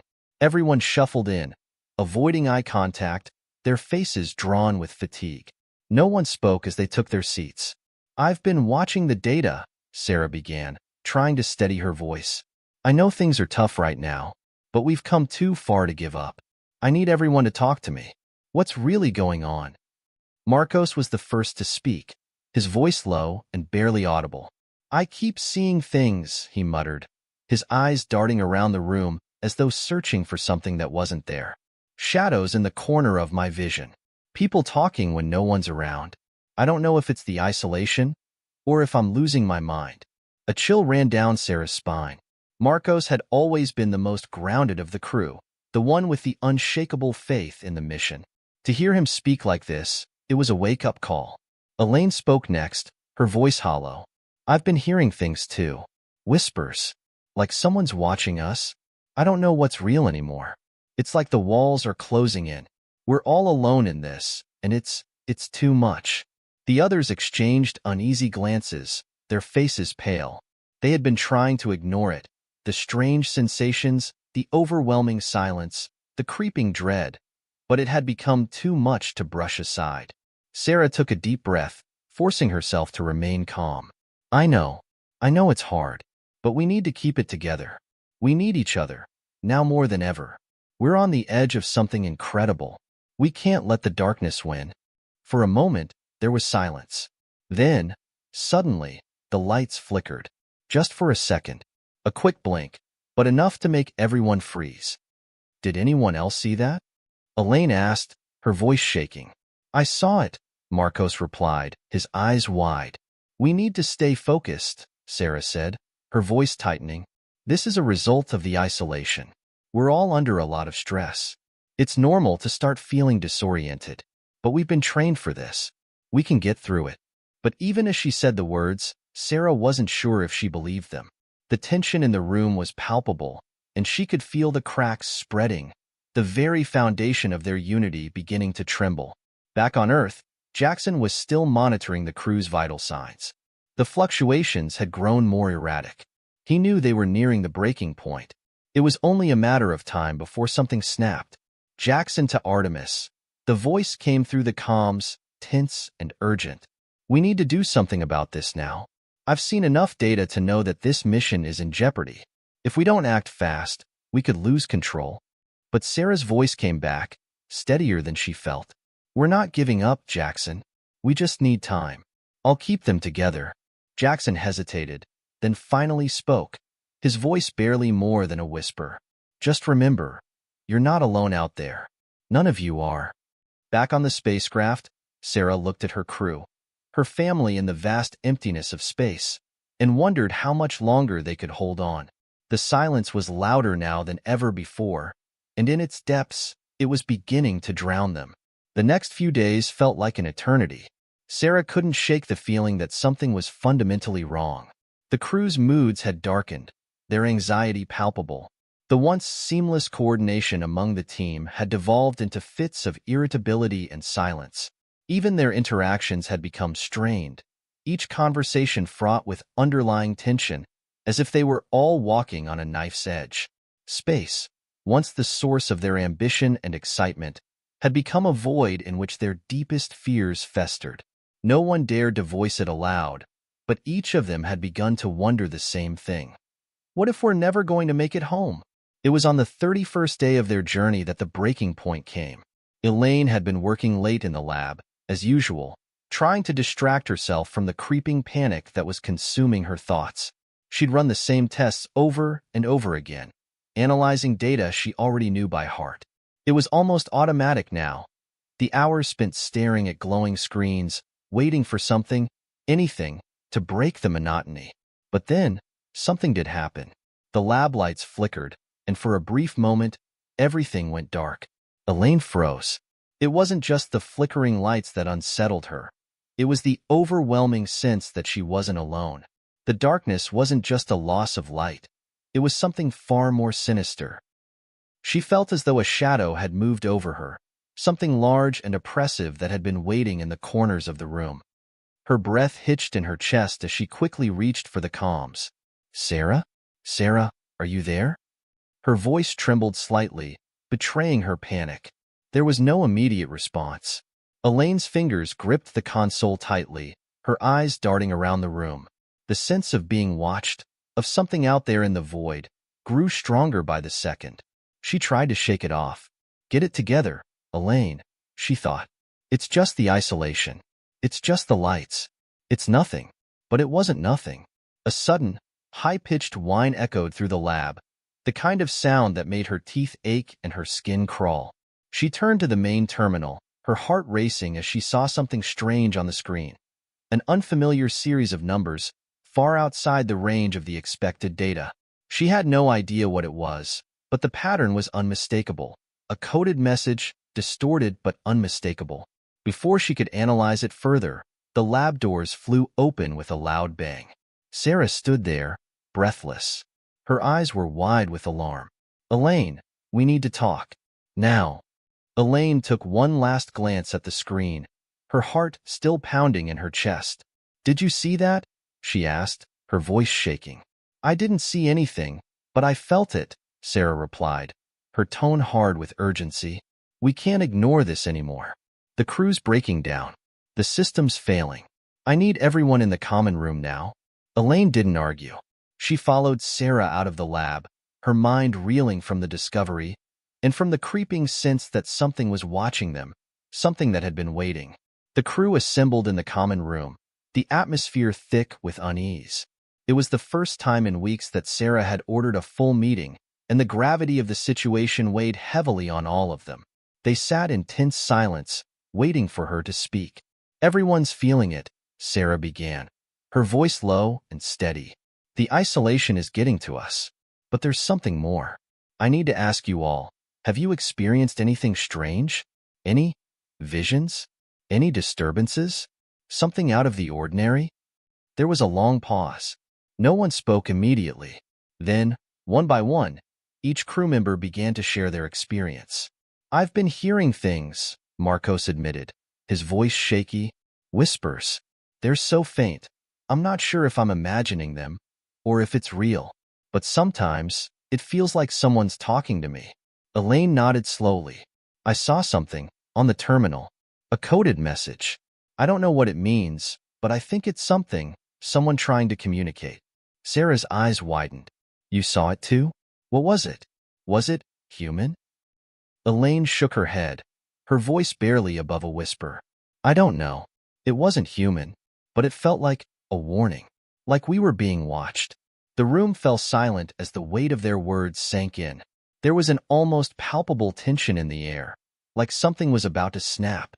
Jackson's voice came through the comms, sharp and clear.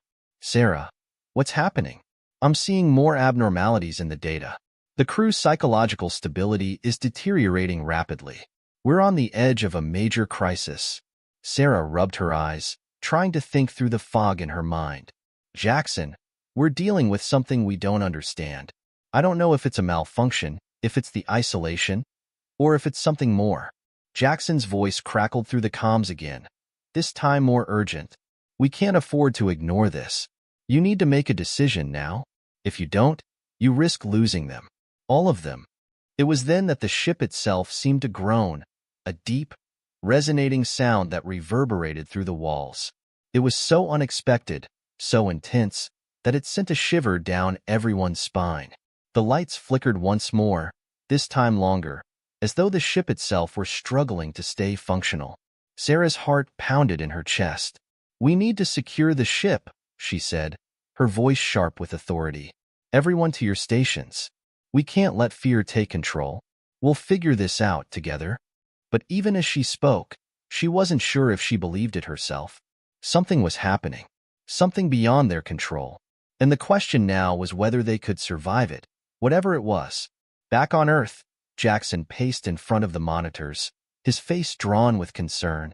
The data he was seeing was like nothing he had ever experienced before. The crew's vitals were spiking, fluctuating wildly between high stress and what appeared to be extreme fear. But what worried him most was the strange anomaly in the transmission logs. Something was interfering with their systems, distorting their communication. It was as if they weren't alone anymore. He pressed a few buttons, bringing up a more detailed feed. His breath caught as the screen revealed something he couldn't explain. A blip, far out on the edge of the spacecraft's radar, moving in and out of range. It wasn't a comet or a satellite, nothing natural. It was something else, and it was coming closer. Back on the Artemis, the crew had split up to secure the ship, each team member struggling to maintain a sense of normalcy in the face of growing panic.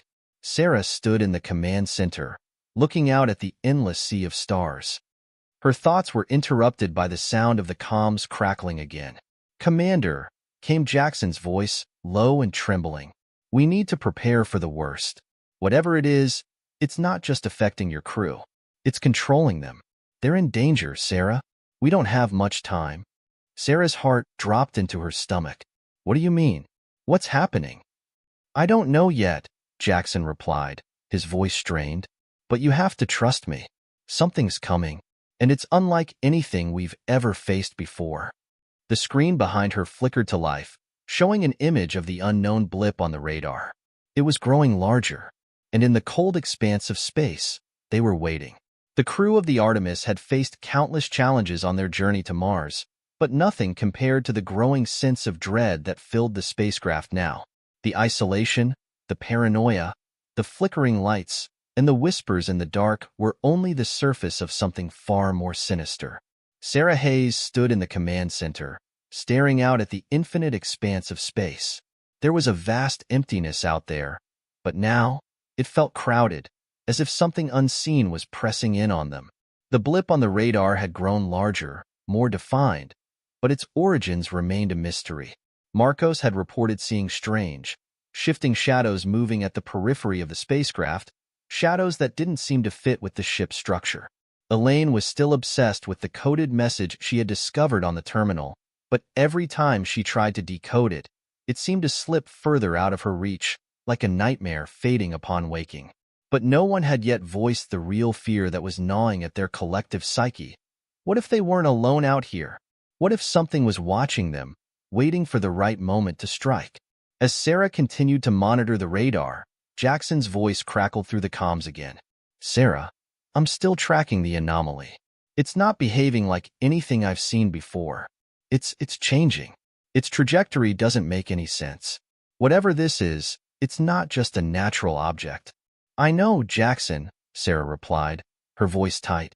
She rubbed her temples, trying to ward off the growing headache that had been plaguing her for days. We've been monitoring it too. We'll keep the shields up and stay alert. Jackson's tone grew more insistent. Sarah, you need to prepare for the worst. This could be an intelligent force. You're not just dealing with an object or a malfunction. Whatever is out there might be aware of you. And it could be controlling your ship. I don't know how, but that's the only explanation that makes sense. You're not just dealing with an external threat. It's an inside job, too. Sarah's heart pounded in her chest. The cold grip of fear settled in her stomach, but she forced herself to remain calm. I hear you, Jackson. We'll take precautions. We're not backing down. She turned to the rest of the crew, who had gathered in the common room once again, their faces drawn with exhaustion and uncertainty. We need to stick together, she began, addressing them in the same calm, authoritative voice that had gotten them this far. I know everyone is feeling the pressure, but this ship is still ours. Whatever is out there, we can handle it together. We just need to stay focused. Marcos, who had been pacing restlessly for hours, suddenly stopped in his tracks. His eyes widened, a sharp intake of breath escaping his lips. Sarah, there's something wrong. The air is thick. I can't explain it, but it feels like something's pressing in on me. Elaine's face turned pale.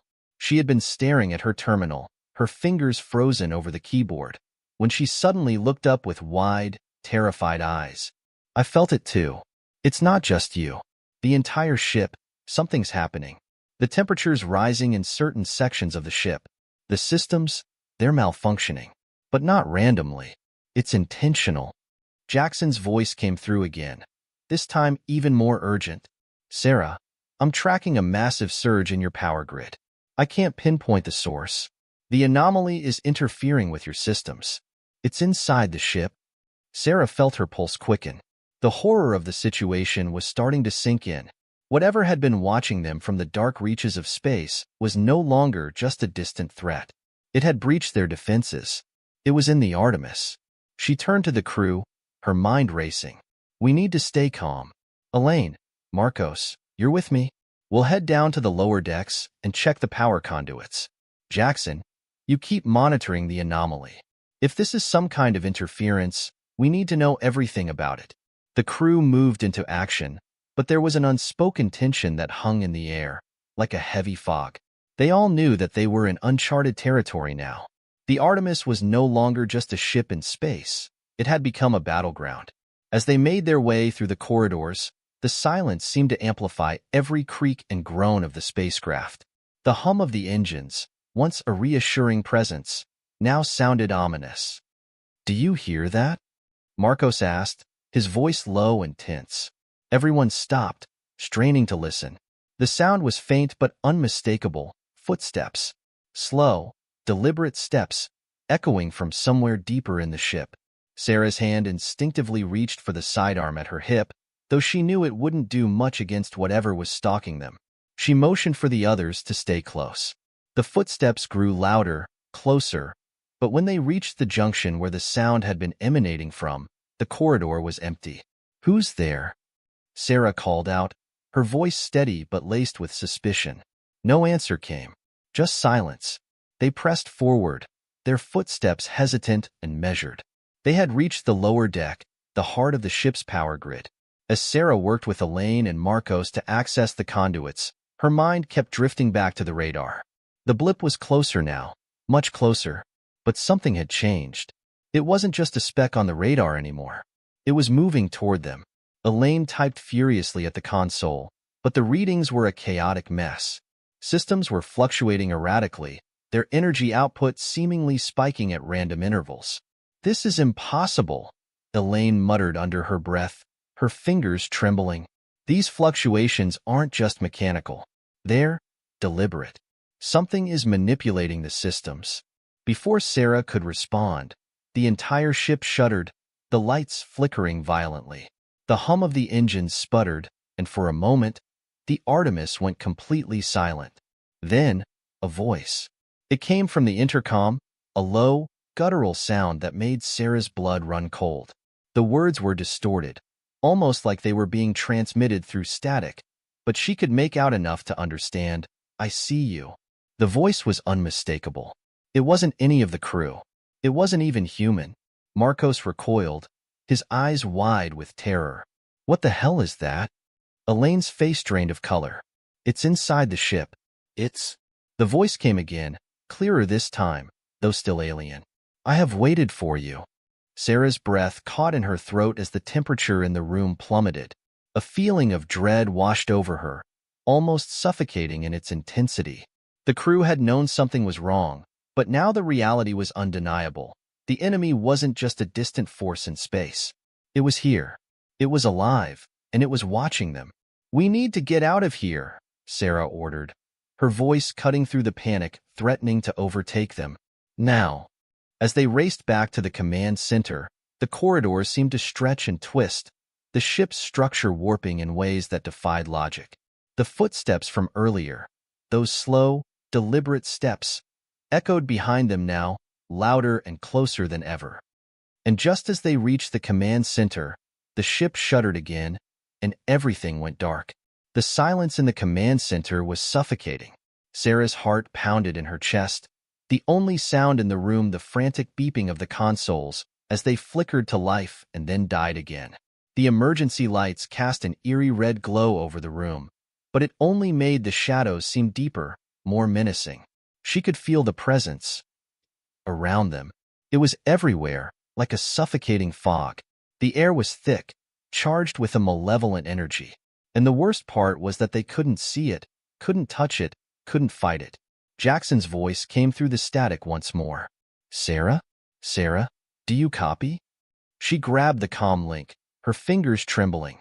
"Jackson, I'm here. We're in the command center. Everything's down. The ship's gone dark." "What the hell happened?" Jackson's voice crackled, filled with panic. "The anomaly's gone. I don't know what to think. It's as if it vanished." Sarah's mind raced. Vanished? How could it vanish? She thought of the radar, of the strange message, of the voice coming from the intercom.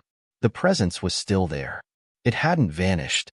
It was just waiting, lurking in the dark.